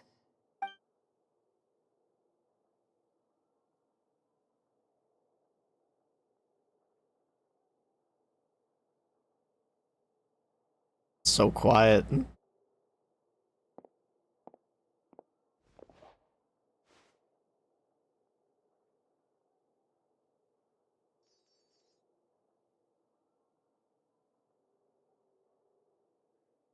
This is ominous. I don't like it. I understand your request. However, at the risk of causing offense, I must admit that I fail to see why you would wish for such a thing. I heard you have a certain fondness for water tasting, Monsieur Neuvillette, so allow me to use water as an analogy. Water A taste. family is like a large body of water with countless rivers flowing in and out. As someone who watches over this system, I would hope that each river that flows from the source will eventually reach the ocean. Of course, objectively speaking, I know this is impossible. Most of the rivers will dry up along the way, disappearing into the ground and leaving nothing but a barren riverbed behind. Not all rivers are destined to reach the ocean, but I would not see their existence rendered meaningless. I believe the water that flows within them is simply meant for a different destination, like a field in need of irrigation. Or perhaps the glass of a certain water-tasting enthusiast. Did you get any of that, Traveler? Kind of. She basically said that she doesn't want anyone to be useless. Wants everyone to have a purpose, I suppose. Your words paint an optimistic picture indeed. Allow me to remind you, however, few among us are willing to sip from a glass filled with tainted water. Sorry. It may have been tainted at one point in time, but not to worry. I'll make sure it's strained of all impurities and returned to its cleanest form. I can't believe you said the thing. I seem to recall there being a transactional aspect to your proposal. Perhaps you could expound on that? If you accept my proposal, Monsieur Neuvillette, I will gradually withdraw my forces from Fontaine. And, unless absolutely necessary, I will no longer carry out any special missions within Fontaine. I presume I can take your words to mean that, in the future, cases similar to the Tartuffe assassination will cease to cross my desk? Tartuffe? Ah, that thief who embezzled funds from all those charities, you mean? My deepest condolences to his family, but without any evidence, I cannot imagine how the House of the Hearth might have been involved in his passing. Of course, if you accept my proposal, Monsieur Neuvillette, What that case is I'm all about. sure certain measures could be taken to reduce the frequency of such troubles. You choose your words carefully indeed. In that case, I am inclined to accept your proposal. My thanks for your generosity, Monsieur Neuvillette. Well, with that settled, we should be going now. I took the liberty of bringing along 2 bottles of spring water from Snezhnaya for you to enjoy. I do hope I get the chance to hear your impressions. Perhaps at our next meeting, yes? Indeed. I trust you would not overlook your commitment in the meantime. All right, Traveler, Paimon. Water tasting moment. Time to go. I bet Snezhnaya water's got a frigid taste to it.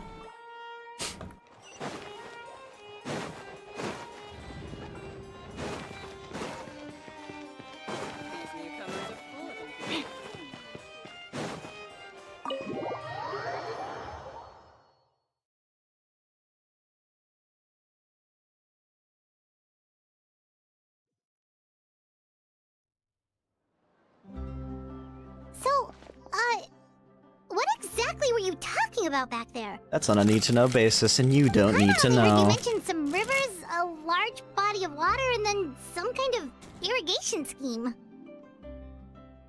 You really want to know?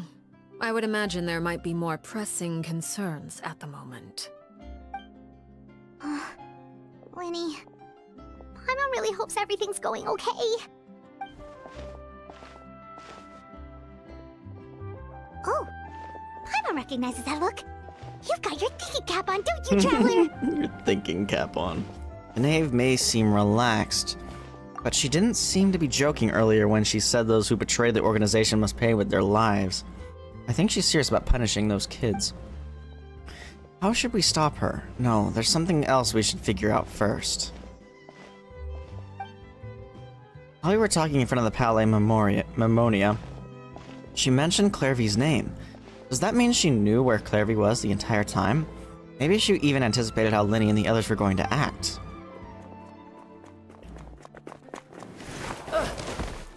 Bruh. Oh, shoot. Are you alright? Oh, jeez. I'm Wait, so is this the guy with the scar on his face? I was so focused on selling these papers, I wasn't looking where I was going. My bad. I also wasn't paying attention. Well, let me make it up to you at least. Here, take this paper. On the house. He looks kind of familiar for some reason.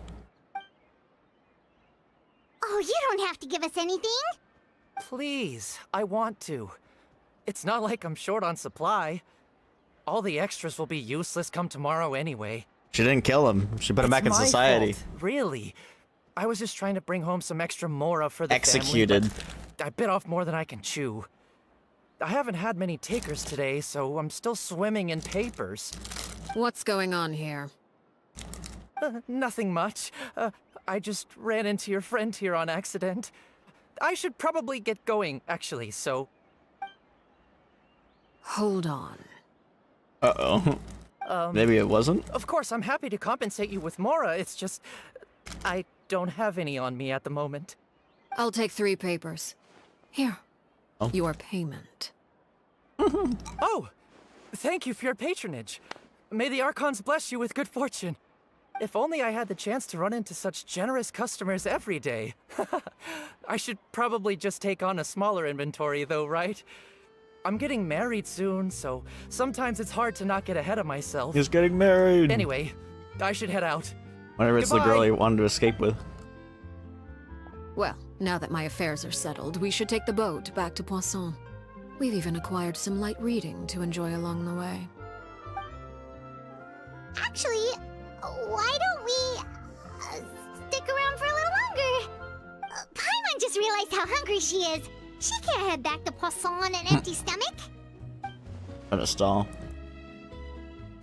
Looks like Paimon's trying to buy us more time. If we head back now, I doubt Linny and the others will have made any progress. What should we do? It appears you two are under the impression that delaying our return will somehow alter the situation in your favor. I'm sorry to ruin your fantasy, but your efforts are meaningless. That being said, I could be persuaded to give Linny some extra time. I just have one condition. And that is? If you agree to my request, I'll even answer some of your questions. You're quite curious about Clairvy, are you not? And my relationship to her. Wait, why are you being so generous all of a sudden? You're not gonna ask us to do something bad, are you? You overestimate yourself. You don't have the talent for bad things. Damn. Then what can you possibly... The most important consideration in a negotiation is that both sides receive something they want. Demands and threats only get you so far. Your condition. Let's hear it. Wonderful. Here it is. When the time comes, make the choice that you deem most appropriate in the situation, and lend your help to the House of the Hearth. Okay, sounds normal enough. But what do you mean, when the time comes? When is that supposed to be? That is for you to decide. Oh. We accept your condition. Then we have a deal. Follow me.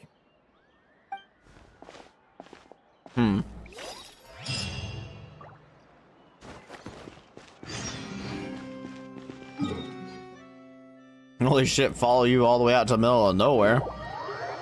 Except it's not the middle of nowhere. That's the spot. She gonna give us her history, though? She's the one that destroyed that building.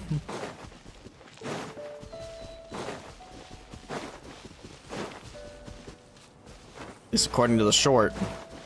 She freaking exploded that shit.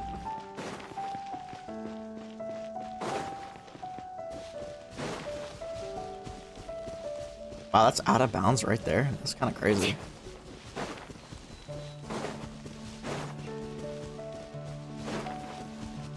The nameless ruins. She didn't do this herself. I think, anyway.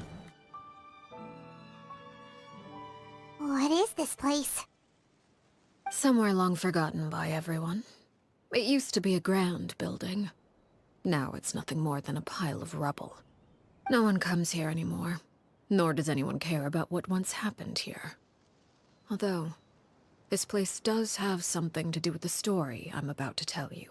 Is she gonna give us the lore? It was lore? before I became a Harbinger, and before Linny and the others joined the House of the Hearth. Due to certain events, I first killed Clairvy and then her mother. And then her mother. This is where it all happened. You were the one that killed Clairvy? Why? Patience now. Allow me to explain Clairvy's side of the story first. I'll start from the beginning. Clairvy was 6 years old when she was brought by her mother, Crucibina, to live in the House of the Hearth. From the outside, it seemed like a fairy tale. A thriving family made up of kind adults and friendly children. Crucibina was the knave at that time, and the House of the Hearth was under her control. She was Clairvy's mother by blood, but she was also the mother to all the children in the house. Clairvy was happy here. For a time. But she quickly realized that being part of this family wasn't a fairy tale at all. It was a kind of purgatory. Oh, that's true, actually. That's a good way to put it. The House of the Hearth takes in war orphans from all over Teyvat. But as for how to raise them, that depends entirely on the person in charge. Crucibina came up with a novel idea. She would teach the children to fight, force them to duel each other, and then crown as the king of the house the child who proved themselves most worthy of inheriting her title. It's difficult to estimate the number of children who died or were maimed in the process. There's little I can say about the ones who died. The ones that emerged with permanent injuries, on the other hand, well, they still served a purpose. As test subjects. They would be handed over to the doctor to be experimented on, or sent away on dangerous missions. Nothing more than tools. This orphanage used to be really bad. So those were the experiments Clairvy was talking about. But what actually happened to her? You said that Clairvy was Crucibina's daughter, so if Clairvy tried to convince her to stop what she was doing, Crucibina probably would have listened, right? Hell no. Despite being Clairvy's mother, Crucibina cared little for her daughter. She forced Clairvy to join the House of the Hearth only as a means to demonstrate her own impartiality as a mother, to prove that she treated all her children equally. Clairvy did try to convince her mother to change her ways, but it was to no avail. After her efforts failed, the only other option was to rise up and try to fight back.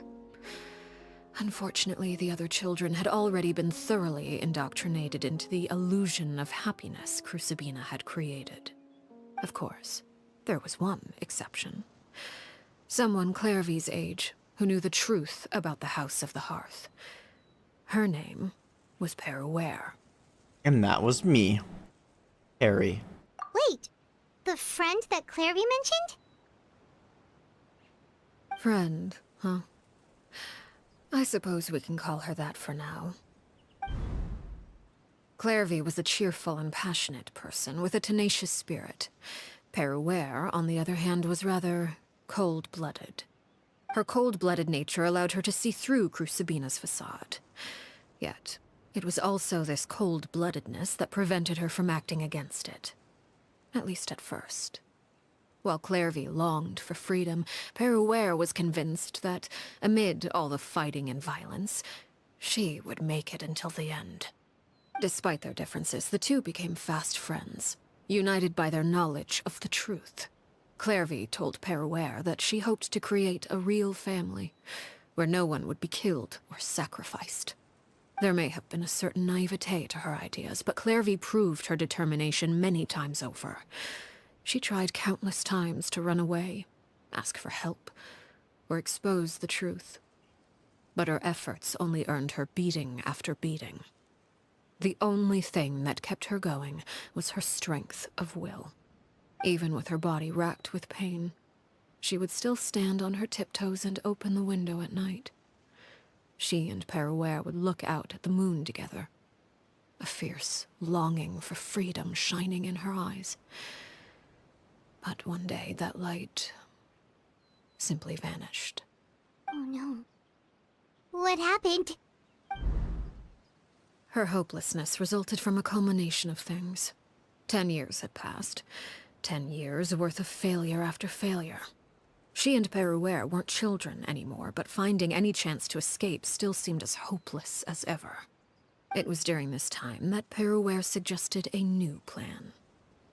If escaping was out of the question, why not take down the very person sitting on top of this throne of lies? Mother herself. Clairvy rejected that proposal. She claimed that, as a famous harbinger, Crucibina possessed an unimaginable amount of power. Trying to kill her would have an incredibly low chance of success. Clairvy never gave another reason, but Peruere could see it written all over her face. Clairvy still thought of Crucibina as her mother. Killing her own flesh and blood was a line she couldn't bring herself to cross. If she couldn't escape and fight back, then only one option remained. Death. Precisely. Death was the only way that she felt she could be free. It happened during a duel. When she arrived at the dueling ring that day, her partner turned out to be none other than Peruere. The very That's person that had tragic. stood by her side all those years. It was a fierce battle. But ultimately, Clairvy decided to let Peruere end her life. From that moment on, Peruere's journey was one written in flames. When the rain finally came and washed it all away, there she stood, the sole victor in Mother's endless game of slaughter. A trail of corpses strewn across her path to success. Okay, so maybe this is actually where she fought her, but not where she blew up the building. But why is the building destroyed here? I don't know. Whatever. It was the very result she had predicted 10 years prior. Even then, she believed she would make it until the end. Oh my god, why is my dog just like barking? She wasn't surprised by the fact that she emerged as Mother's undisputed heir. Rather, her success left her with an inexplicable sense of restlessness. She was unsettled. And there was only one thing that could quell that sensation. Perhaps you two would like to take a guess as to what it was? Killing the person at the very top. Crucibina, you mean? But... Correct. This is the place where Peruere killed her best friend. A mere year later, this is also the place where she fought tooth and nail to kill the mother they shared. The moment she acted, any conception of what was right or wrong ceased to matter. It's one of the principles of the house. Only those who survive get to write the rules. Peruere won the battle, and became a harbinger herself. After which Her Majesty, the Tsaritsa, bestowed upon her a new name. Arlecchino. Arlecchino. So the Perry Clairvy was talking about... It was you all along. You're Peruere. Arlecchino is just a name you got later. This was your story just as much as Clairvy's. I left that name behind long ago. I must say, hearing it now does bring back memories. After I defeated Crucibina, the moniker of Mother died with her. I chose to forego the title she called herself, and even chose to give up my own name. I rebuilt the House of the Hearth under a new identity. Not only as Arlecchino, but as father. And that is where the story ends. Any more questions? The Clairvy we met, though. Who is she exactly? Yeah. Based on what you just told us, Clairvy wasn't a little... Thank kid you. when You're she actually was asking the killed. question. So the Clairvy we met... Was she really a spirit at all? I suppose you could call her an illusion born of flame. Her existence is like ashes to a fire. Something left over in the wake of blaze and ruin. You see, a certain power runs through my veins. It's not unlike a curse. My flames leave behind shadows of anything they consume. Of course, the chances of those shadows morphing into a sentient entity are exceedingly slim. Clairvy is a very special case. Okay, hold on. I need to shut up my frickin' dog. Clairvy died when she was 16 years old. But what emerged from the Never mind, flames was her someone's coming in. 6-year-old self. Her appearance wasn't the only thing affected. Most of her memories were lost to the blaze as well. Okay. Memory is a mysterious thing indeed. So it's like her 6-year-old self. Losing a portion of your memories will alter your sense of self. Lose 10 years' worth, however. And it would be like living in the past. Like returning to a version of yourself that never grew up. No wonder Paimon got such a weird feeling when we were talking to her. Perhaps I should put it this way. Clairvy is someone trapped in time. It may seem like she exists with us in the present, but she truly lives in the confines of her own past. So if all of that is true, Then you must have known about Clairvy for a long time. Indeed. She's a rather volatile and unstable entity. Sometimes she would look after the children. She's even saved some of their lives. But other times, she would hide from me and become obsessed with revealing the truth about the house to anyone who will listen. Shadows don't have the capacity to learn or grow. Any new information they encounter is quickly forgotten over time. Your attempts to expose Clairvy to sunlight. They failed, yes? The reason is actually quite simple. In Clairvy's mind, the house is impossible to escape. And it is this very perception that traps her there. Gotcha. That makes sense. No matter. All I have to do is kill her again, and all will be resolved. Oh my god. I don't anticipate so much as a single speck of ash will be left behind this time. Wait! Paimon can understand why you might want her gone, but isn't there another way? So what if she's trapped in her 6-year-old self? She's still your friend! At least talk to her first! It's too late for that. She broke the rules, and now she must be punished. That goes for Filial and Nantoy as well. She's had quite the effect on them. I hope you understand. The difference between Crucibina and myself lies in our formulation of the rules, not our policy for enforcing them. Upholding the rules without question is a trait we both share, because that is how a household should be run. Oh, child about to speak? Is this really what you want to do? Whatever could They've you been making her speak more and more lately. Don't you want to say a proper goodbye at least? Whether as a killer or as a father, there are two things that must be avoided at all costs. Anger and sorrow. Anger makes you impulsive. Sorrow causes you to waver. Well, it appears it's about time to proceed.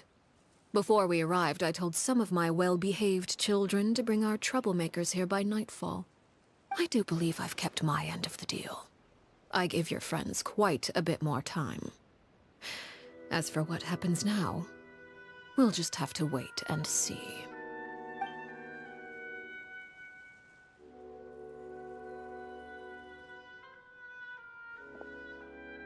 Here they are, Father. You gonna execute him? Seeing something like that would actually be a first for me. Lenny! Jeez. Clairvy. He is in the shadow. I'm sorry. I heard about how you helped buy us more time. But I still failed. I couldn't find a way to fulfill her wish. Huh? Are you... Perry? Indeed, it's been a while, Clairvy. Perry! Shh, stay right there. I'm sorry to postpone our reunion, but first I believe certain scores Oh, need shit. Here we go. You about to go sicko mode? Father, Maybe? let me explain. out of my way. Father! You chose to conceal a threat to the house. And for that, you must be punished. Overall, however, I suppose your wrongdoing is hardly the most egregious of the bunch, so I'll deal with your punishments later. Oh my god, As for Among Us right again? now, the more pressing concerns are the traitors among us. Among Us. By traitors? Do you mean us? Father, let me explain. We didn't mean to... Fultz, why don't you share what you heard? Yes, Father. Secret Midnight Meeting number 3. Participants, Filial, Nantoy, Sato, Toddy. Nantoy clearly said, if only Father wasn't the one who took us in. Oh, Sato shit. added, I'm sick of this life. I just want to live as a normal person. Filial was the worst of them all. She called us crazies and said a bunch of mean things about Father. I did not! You're lying! Fultz is trying to frame us. It's not like I'm the only one who heard those things. After that, You and Toddy and a bunch of other people started talking about Clairvy. You were using all those things Clairvy brought up as an excuse to question Father. We're birds locked in a cage. The only way out is to destroy it. Damn. That's what you said, wasn't it? This kid's popping off. You just want me gone, don't you? What did I ever do to you, huh? And you, Sheplo, have you forgotten who stood by your sickbed, watched over you, and changed your dressings? Come on, let's hear it then. What's your reason for all this? You're wrong, Filial. We don't want you to die. You're our family. Liar. You wouldn't be doing this if that were the case. So why? Why have you backed us into a corner? We all live in the House of the Hearth. You know the type of work we do, Filial. A single betrayal can cost dozens of us our lives. It's not like it's never happened before. That kind of thing is hard to forget. That's why the House of the Hearth cannot tolerate any form of betrayal. Ever since we came to Poisson, you've had 7 secret meetings. A lot of the things you talked about really crossed the line. You've been spying on us for half a month? Wait a second. Now that I think about it, the move to Poisson was just a way to make it easier to spy on us, wasn't it? Because we were all in one place. You've had this planned all along. Filial, Nantoy, I'm sorry. I owe you both my life. I owe Clairvy too. If it weren't for all your help after I got poisoned, I wouldn't be standing here today. If this were any other situation, I would do anything to repay that kindness, even if it cost me my life. But rules are rules. I'm sorry. My hands are tied. Why? Why? That's enough, Filial. We made a mistake, and we should own up to it. We broke the rules, plain and simple. And now we have to face the consequences. She actually gonna kill them, or is there's gonna be some kind of thing here that she doesn't? I'm sorry, Father. We accept our punishment. Chaplot, according to the rules of the House of the Hearth, how should these traitors be punished? All those who betray the house pay with their lives. And so it shall be.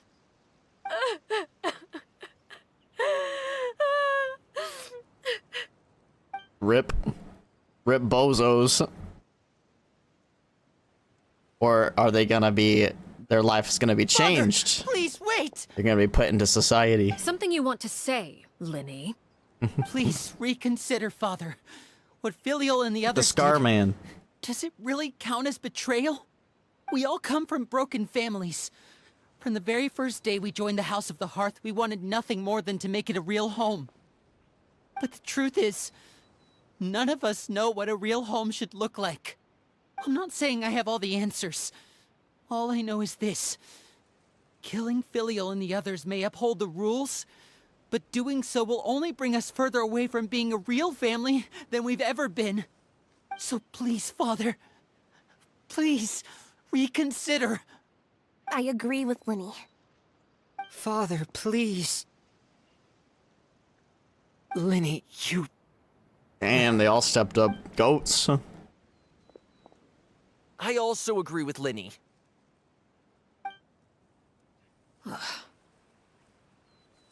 An order once given cannot be rescinded.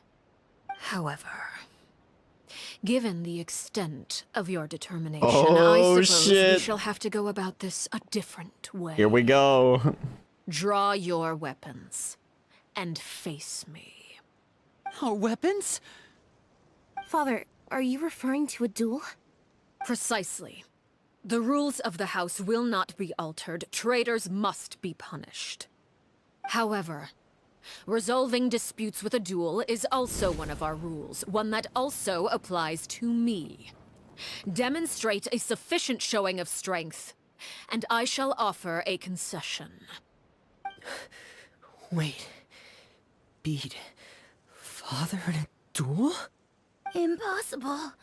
Father is way too strong, even for Lenny.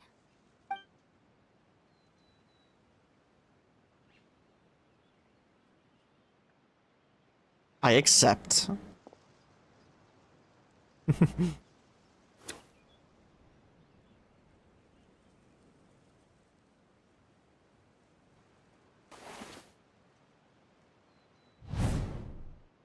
Oh, snap. Did you hear that, Traveler? Lenny and the others have to duel the knave. What should we do? Can they really Well, win we're something joining like them, that? obviously. If they lose, those people from the house are really gonna be executed. Hey, are you listening? This is what she was talking about. Is executing them really what she wants? Don't you want to say a proper goodbye at least? Anger makes you impulsive. Sorrow causes you to waver. Back then, she never actually answered my question. That makes the answer pretty obvious, doesn't it? Oh. Looking at that expression on her face, she seems really serious about this. Guess that means there's no chance she's throwing the duel on purpose, huh? There's no way the knave will lose on purpose, although... When guests are around, families are often on their best behavior. And any disputes are less likely to escalate. When the time comes, make the choice that you deem most appropriate. Yep, this in is the choice. situation, and lend your help to the House of the Hearth. What's wrong, Traveler? Hey, where are you going? Traveler? Let's go! I like to see for myself what the fourth of the Fatui Harbingers can do. You're asking to join the duel against the knave? If that's okay. I'll allow it. We do have a ready-made dueling ring at our disposal, after all. Oh, I'm so ready! All I would advise is this. Keep a firm grasp on your weapon, and give it your all. Any less. I wish it would force us to use these 4 you characters. Make us lose your life. Even if they're just trial versions. Gonna pick my kind of powerful team. I purposely switched off my new Violette team. She's just gonna walk slowly towards me? I guess the first time they've had a boss do that. Oh! Stabilize. I don't wanna kill her too fast. Now's our chance. Wow, there's actually like voice lines during the fight, like on the side. I'm gonna take this fight slow because I don't want to miss anything, you know. Lend me a hand. I usually kill things too fast. Is it my turn now? With these rising flames! Father's even stronger than I expected. Now that's more like it. My team's too, or my characters are too strong.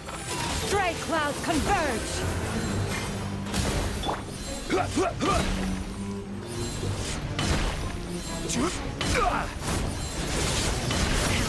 The FOV is lower. I don't know why. And I don't mind it. It makes it feel more personal, but... Running is of little use. Yeah, skyward. Oh shit, what's she doing? After clearing a body, your next charge attack will unleash Scarlet and Night Ride. Heal? And voila! Spare your energy. Running is of little use.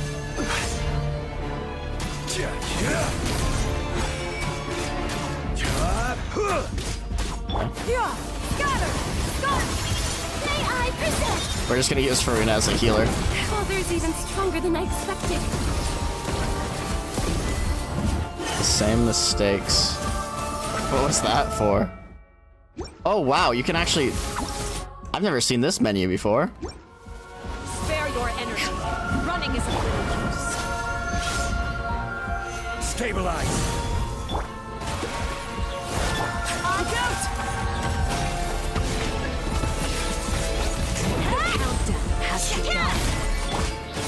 Thirsty for blood. Dang, I don't want to kill her yet. Well, I guess it's only phase 1. My turn. Is she stuck? No, I don't think so. No more chips.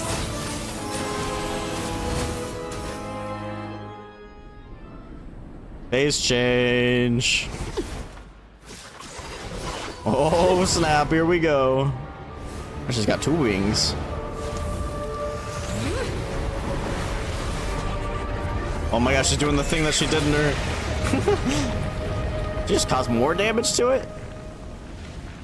The thing she did in her short, lol. Cinder of 2 worlds. Flame. Sick. Kindness has been seared away. My blade is all that remains. Oh my god, the arena looks so sick. The mountain in the background too.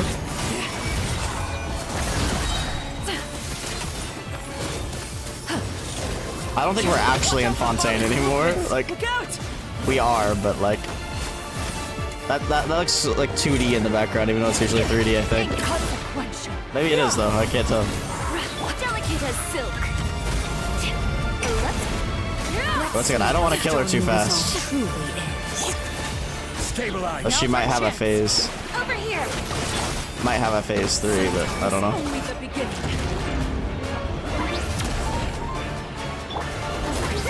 Make way for the Adeptus. Oh, that's so sick, man.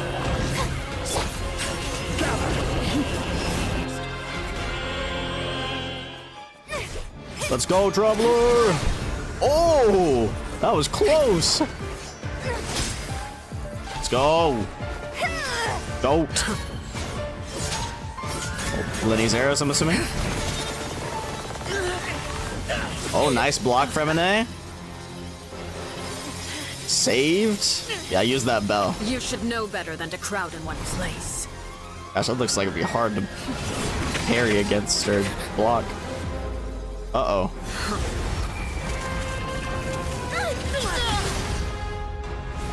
Ouch. Oh, I know. Oh, decoys? Oh, snap! I'm sorry, Father! They still lost, didn't they? Oh, no. She literally caught them. Sorry for what? This pitiful excuse for an attack. Ooh.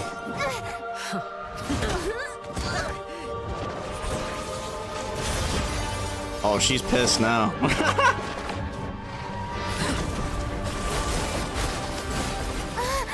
Oh, crap. They are trapped.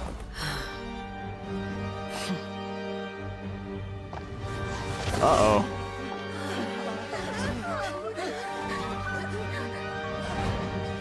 Is she gonna kill them? Let's go, Lumine! Made it out, did you? You're stronger than I expected. Uh-oh. What's going on? Oh my gosh! Crimson Moon. Oh my gosh! Wait, what? I can't move. Is that like from the one of the original trailers? What is going on?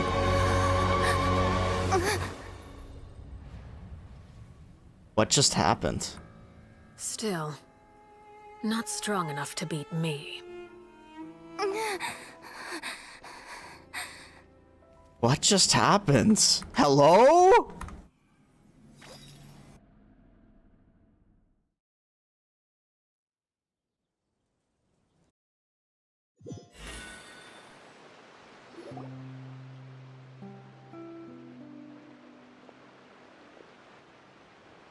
I swear that Crimson Moon's from one of the original trailers. I believe we can end things here. It's not often that we get to enjoy the company of guests, after all. We wouldn't want things to get too out of hand. Brother, are you alright? Lenny, Given that I am the victor of this duel, as agreed, the punishment stands. No! I never thought things would end like this. Except you guys aren't gonna actually die. Everyone involved in the duel demonstrated a remarkable level of strength and determination. Oh, okay. In light of this, I'm prepared to change the method of execution. Elwar, the bottled flames I gave you for safekeeping. Do you still have them? Yes? Bottled flames? I wasn't sure what they were for, but I kept them super safe. Is she gonna alter their I didn't lose memories? a single one. Wonderful. Then, in just a moment, I'll have you administer them. Bottled flames? Indeed. They're the product of a secret experiment. Under certain special circumstances, flames can be extracted from my person and preserved. Once ingested, searing pain will spread across every inch of your body. And so she No did. harm That's will the come to you execution. physically, but your memories will be burned So away. you technically do If die, you can but withstand the pain. not When physically. you awake, you'll have forgotten everything you know about the House of the Hearth, and will be expelled from the organization. In other words, administering this concoction will kill the version Okay. of you that grew up in the house, and give you a new identity. Still horrible, but still better than actually dying. So that means the young man that I thought looked familiar, the one selling newspapers outside the Palais Marmonia, he must have been the same Horer we saw on the list of executions. He wasn't killed at all. Memory is a mysterious thing indeed. Losing a portion of your memories will alter your sense of self. No, if my understanding of the knave is right, she really thinks of that as killing him. The Horer that lived in the House of the Hearth is dead.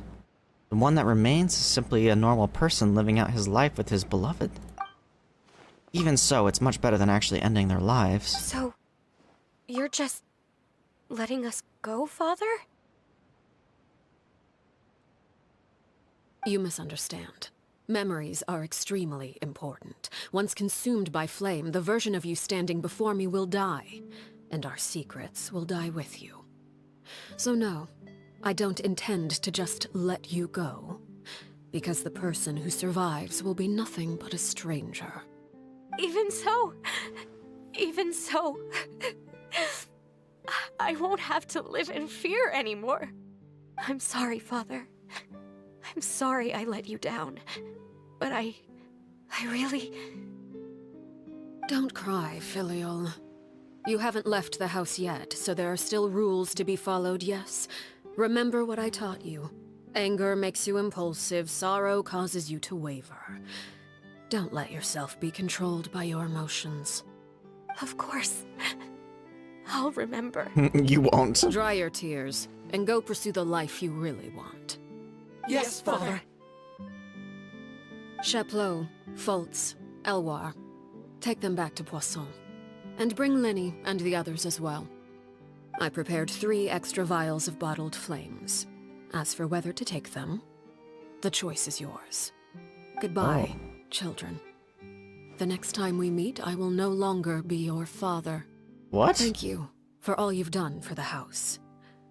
I hope you have bright futures ahead of you.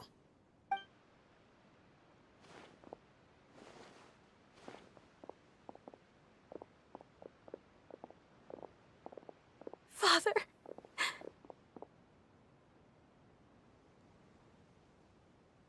Let's go.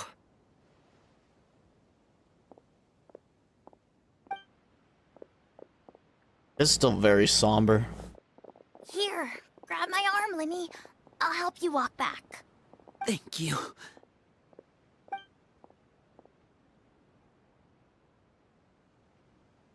Clairvy.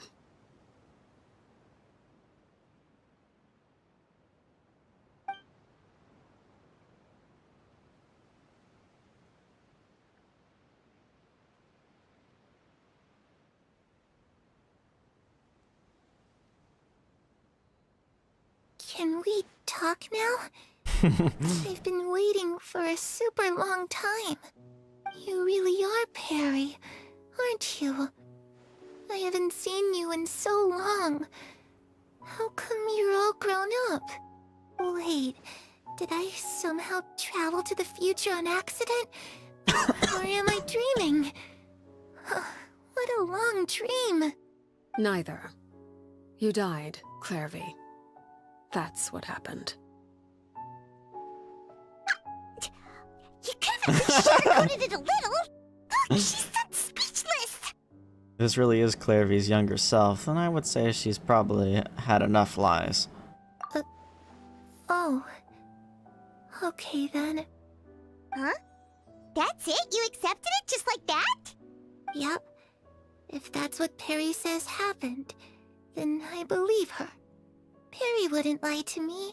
Plus, I don't really need to know why I'm like this. I'm more curious about what happens in the future. If you're a harbinger now, Perry, that means Mother is gone, isn't she? Can you tell me about it? I want to know what happened to her. And to me. You never stopped trying to defy fate. At first, no one believed you. You could only vent your frustrations to the moon. In fact, you often sought comfort in the night sky. You wanted to see the aurora, so one night we promised each other we would go to Snezhnaya to see it together. Later on, you tried to run away, but you were brought back each time. Mother spared your life, but it wasn't out of kindness. Instead, she decided to make an example of you by slowly torturing you over time. That way, the other children would know what happens to traitors. Still, you never gave up. Mother hoped that through ruthless duel after ruthless duel, she would be able to crown an ultimate victor among the children she raised. But you called on everyone to unite, to fight to a draw in order to reduce casualties. Your efforts may have only delayed the inevitable, but still. You gave them hope. You tried everything you could think of, but every attempt ended in failure. Still, you never turned your sword on Crucibina, and you never turned it on me. On that gloomy day, you told me, "For the last 16 years of my life, I've done everything I can to fight for freedom. But now, I realize that the only freedom I truly possess is the freedom to choose to die." I never imagined I would say something like that. I must have been feeling really worn down. But somehow, I still think I understand. According to Mother's plan, only one of us was going to make it until the end.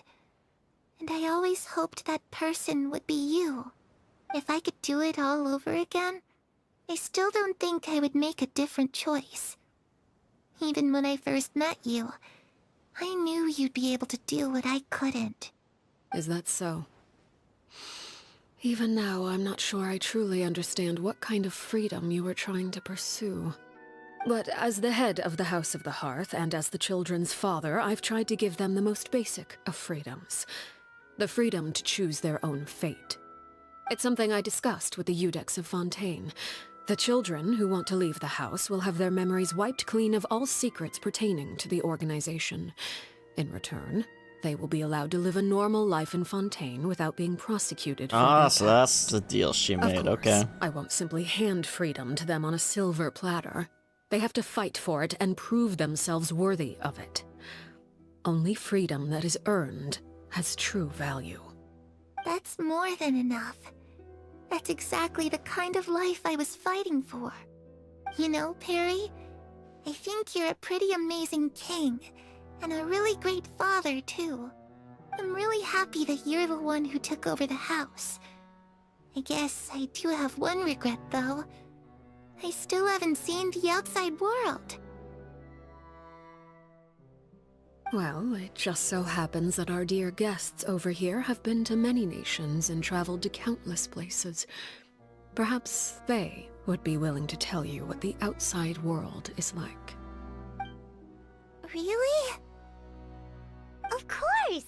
We've traveled all over the place. We've got so many stories, we could probably talk your ears off for 3 days straight! Talk about land of Animo, nation of freedom. You know, I used to dream of being a bard. Playing the lute while singing into the winds of freedom.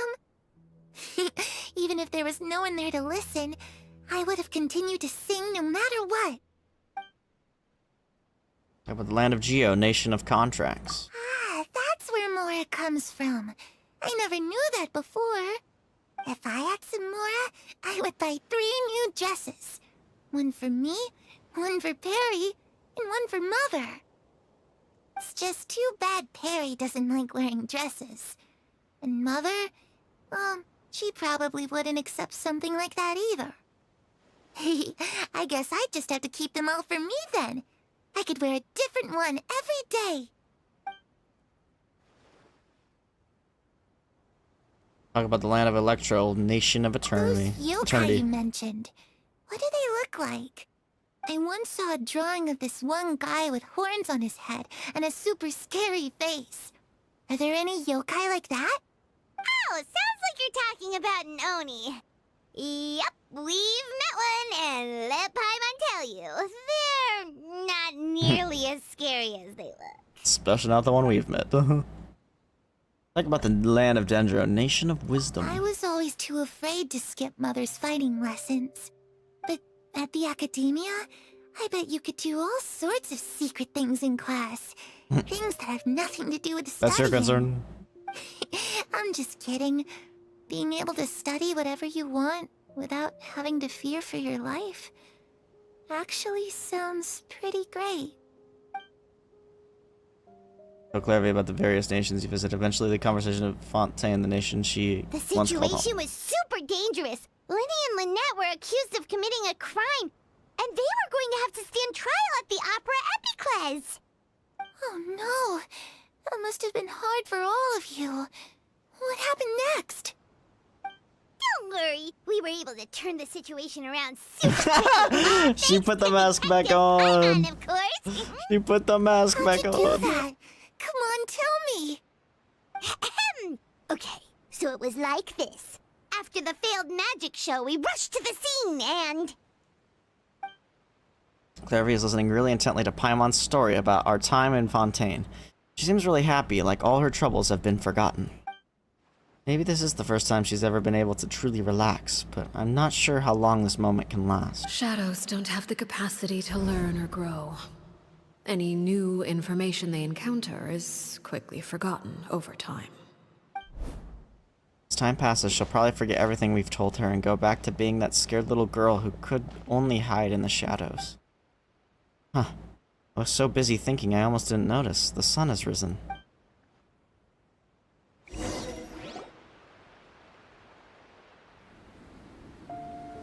You gonna see it, and then fade away, and it's gonna be sad? You've worked tirelessly from the shadows to overthrow the House of the Hearth. Now, by my authority as the Knave, I shall announce how this matter ends. You are hereby expelled from the House of the Hearth. You are no longer tied to this place, nor are you bound by its rules. You're saying She's in the sunlight. I can finally leave? She gets to leave. Get to experience the outside world as well? But she's gonna fade because her wish came true. Oh, I almost forgot. There's no getting older for me. Sag. Still, seeing who you grew up to be makes me really happy, Parallel. Take care of yourself. Goodbye. Why are all Genshin stories so May we meet freaking again. bittersweet, man? I swear.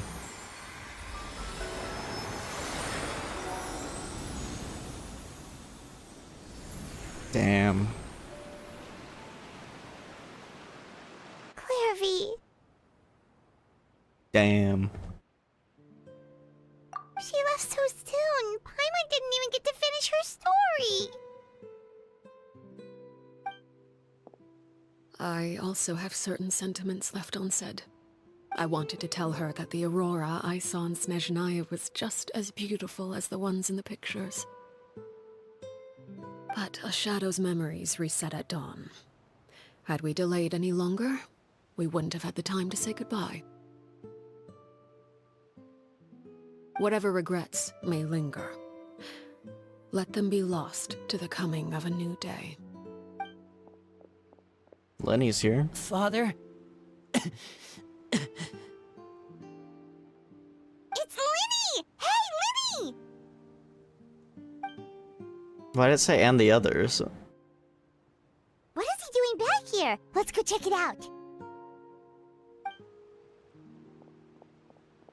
The text said and the others, but it was just Lenny in the voice line and on screen.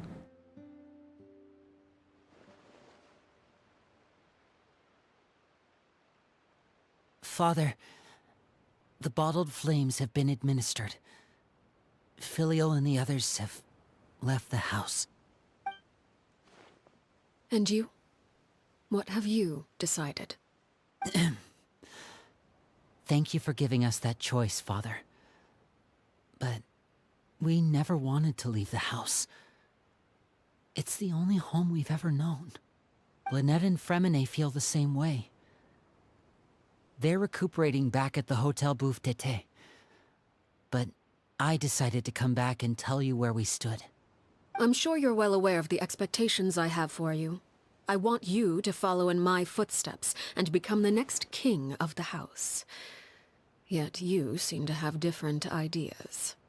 I must admit, I'm rather surprised by your decision to stay. There's nothing wrong with choosing to live a quiet life. Leading this organization is a heavy responsibility, one not so easily carried by someone forced onto the throne. I just never understood what you saw in me. What made you believe I was deserving of that throne? What you said earlier was pretty motivational, You're bro. brave, talented, and, most importantly, you cherish your family. You would do anything to protect them, even if it costs you your life. Literally just proved that, bro.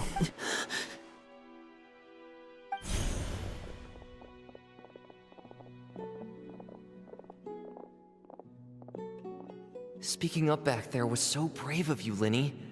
It's all thanks to you that we were able to convince Father to back down. You're a hero, Linny. Hero. Father is the real hero. Had Father gone all out during the duel, there's no way I would have walked away with my life. She must have had it all planned from the beginning, from the very moment she suggested a duel. I'm not deserving of that title. I'm not strong enough or smart enough. You're wrong. In my opinion, all you need to be deserving of the throne is conviction and the necessary strength to act on it. We may have different ideas of what it means to be a family, but you can hardly be said to lack conviction. What you truly lack is strength. For someone of your talent, though, that's something that will come with time. Even without that strength, you still chose to face me in a duel, even though the odds were stacked against you. That capacity to honor your convictions is what I truly see in you. Father. No one knows what the future holds, what tragedy or triumph may be in store. Being at the head of this organization requires the strength of will to face whatever comes. Caution will only hold you back. If reaching a certain standard were required to go after what you want, I would never have succeeded in killing my predecessor.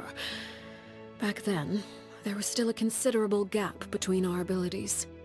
Strength may decide the ultimate victor, but those who let a lack of strength dictate their decisions or undermine their convictions will never be worthy of the throne. I understand, Father. Thank you. Children must grow up to surpass their parents. Only then can a family continue to flourish. The road ahead is not an easy one, so I'll ask you one last time. Are you certain you want to stay? You've done so much for me, Father, and that kindness must be repaid. Plus, with Project Stuja at hand, there are many dangers Want to know more about Project and I, for Stuja? one, don't intend to back down. Protecting my family at all costs. That's my conviction. Then you're welcome to stay.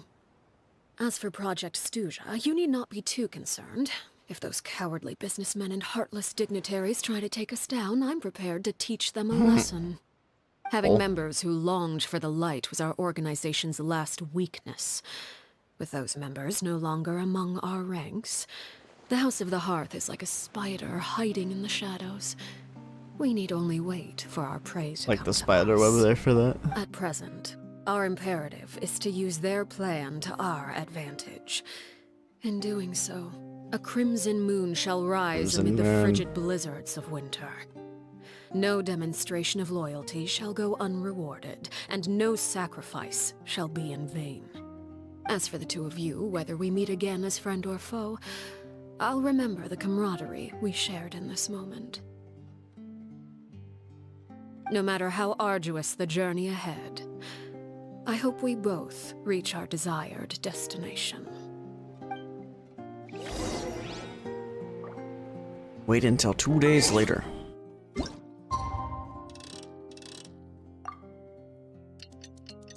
Their favorite thing to do.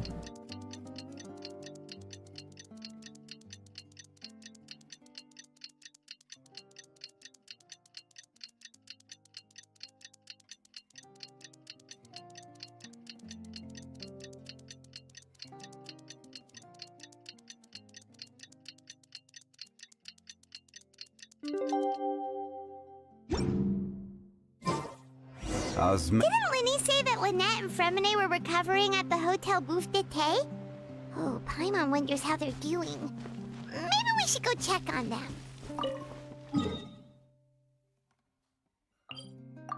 Indeed.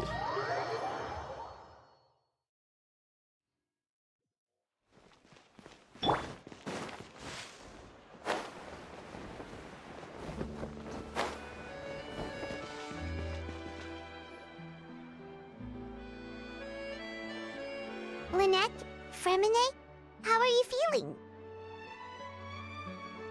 Much better. That's good. What a relief! What about you? Are you feeling alright? There's no need to worry. I'm light as I rain. knew you'd come out unscathed. Us, on the other hand, well, we've been bedridden for 2 days. I couldn't even turn over.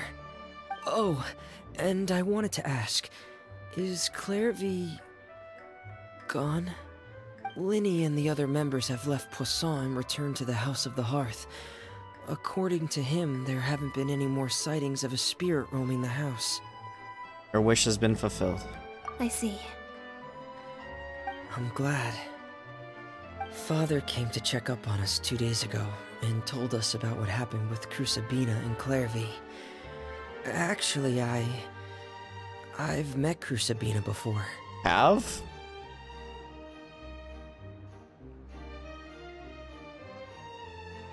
Autoplay, please. Wait, what? You've met the former knave? Crusabina died a year after Clairvy. It was during the year between their deaths that I joined the House of the Hearth. Really? Crusabina had an extremely cruel and radical way of doing things. While she was alive, the atmosphere in the house was suffocating.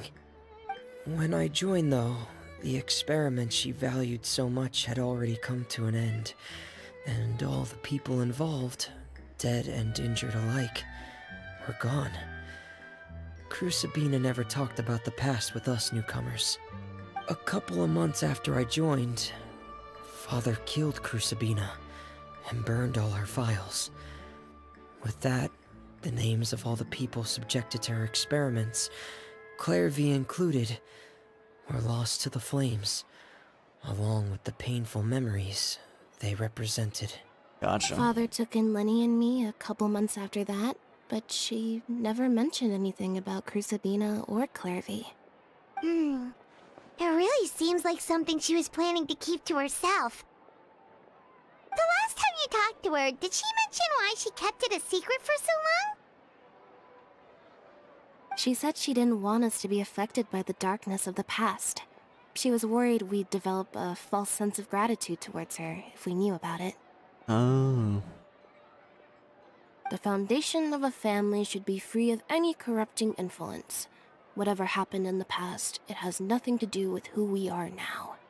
And that's what Father told us in the end. But I still thanked her for everything. It was only after hearing about what Crucibina did that I finally realized how insignificant our lives could have been. The members of the house meant nothing to her. To say that she valued them in any way, even just as a tool, would probably be giving her too much credit. What a horrible Father woman. hadn't taken over the House of the Hearth, I probably would have already... Don't think about that. She saved you in the end. Father rarely brings up the fact that she saved us. She doesn't believe that being indebted to her should be what ties us together. But even if we didn't owe her anything, we would still choose to stay. Because this is our home. We may have arguments or times when we feel wronged. Some people may even choose to leave. But as long as Father is here, we will always have a home. Whether the path before us is bathed in sunlight or shrouded in shadow, we'll follow Father wherever she chooses to go. So I wanted to say thank you for helping us make it through this crisis. Without your help, we could have lost a lot more along the way. Oh, we didn't do anything, really. Just invite us back as guests and we'll call it even. Of course. You're welcome anytime. Are Filial and Nantoy okay? I actually saw them at a cafe this morning. They didn't recognize me. From what I could tell, they were drinking coffee and talking about one of the operas that started running recently. They seemed happy.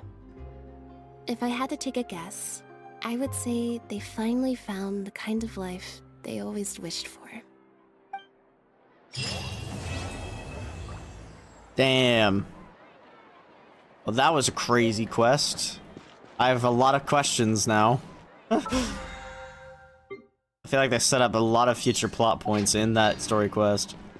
Kind of surprised it's not like a required one. I honestly thought they would do an Archon quest for that, but...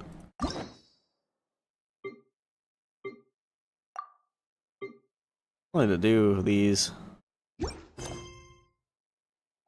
Alright, is there anything else? I mean, I know there's this, but I think I'll do this later.